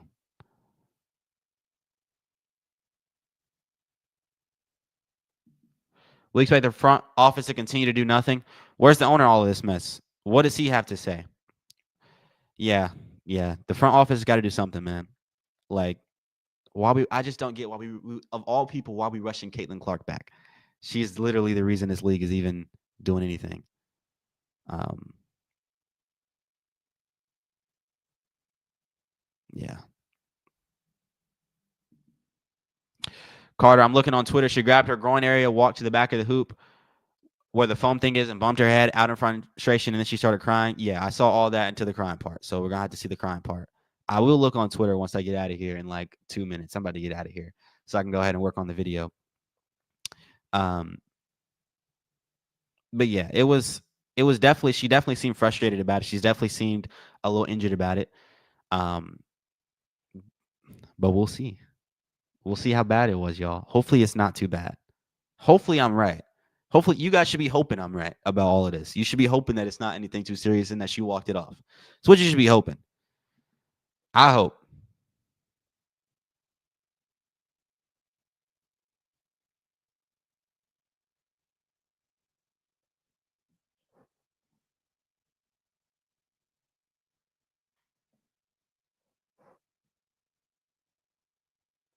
Stephanie White on Caitlin Clark, no update. Just felt a little something in her groin, so we'll get it evaluated and see what happens from there. That's what she said.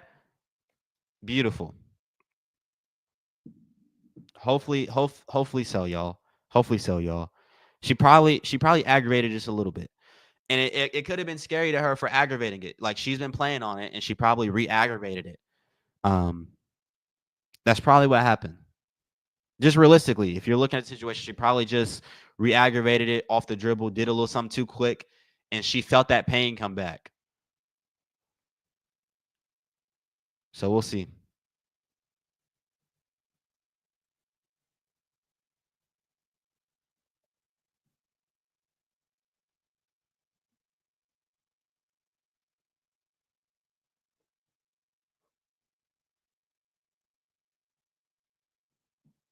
It's a different leg this time, though.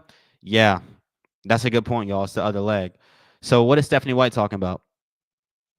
I guess she said in her groin on the other leg. Interesting.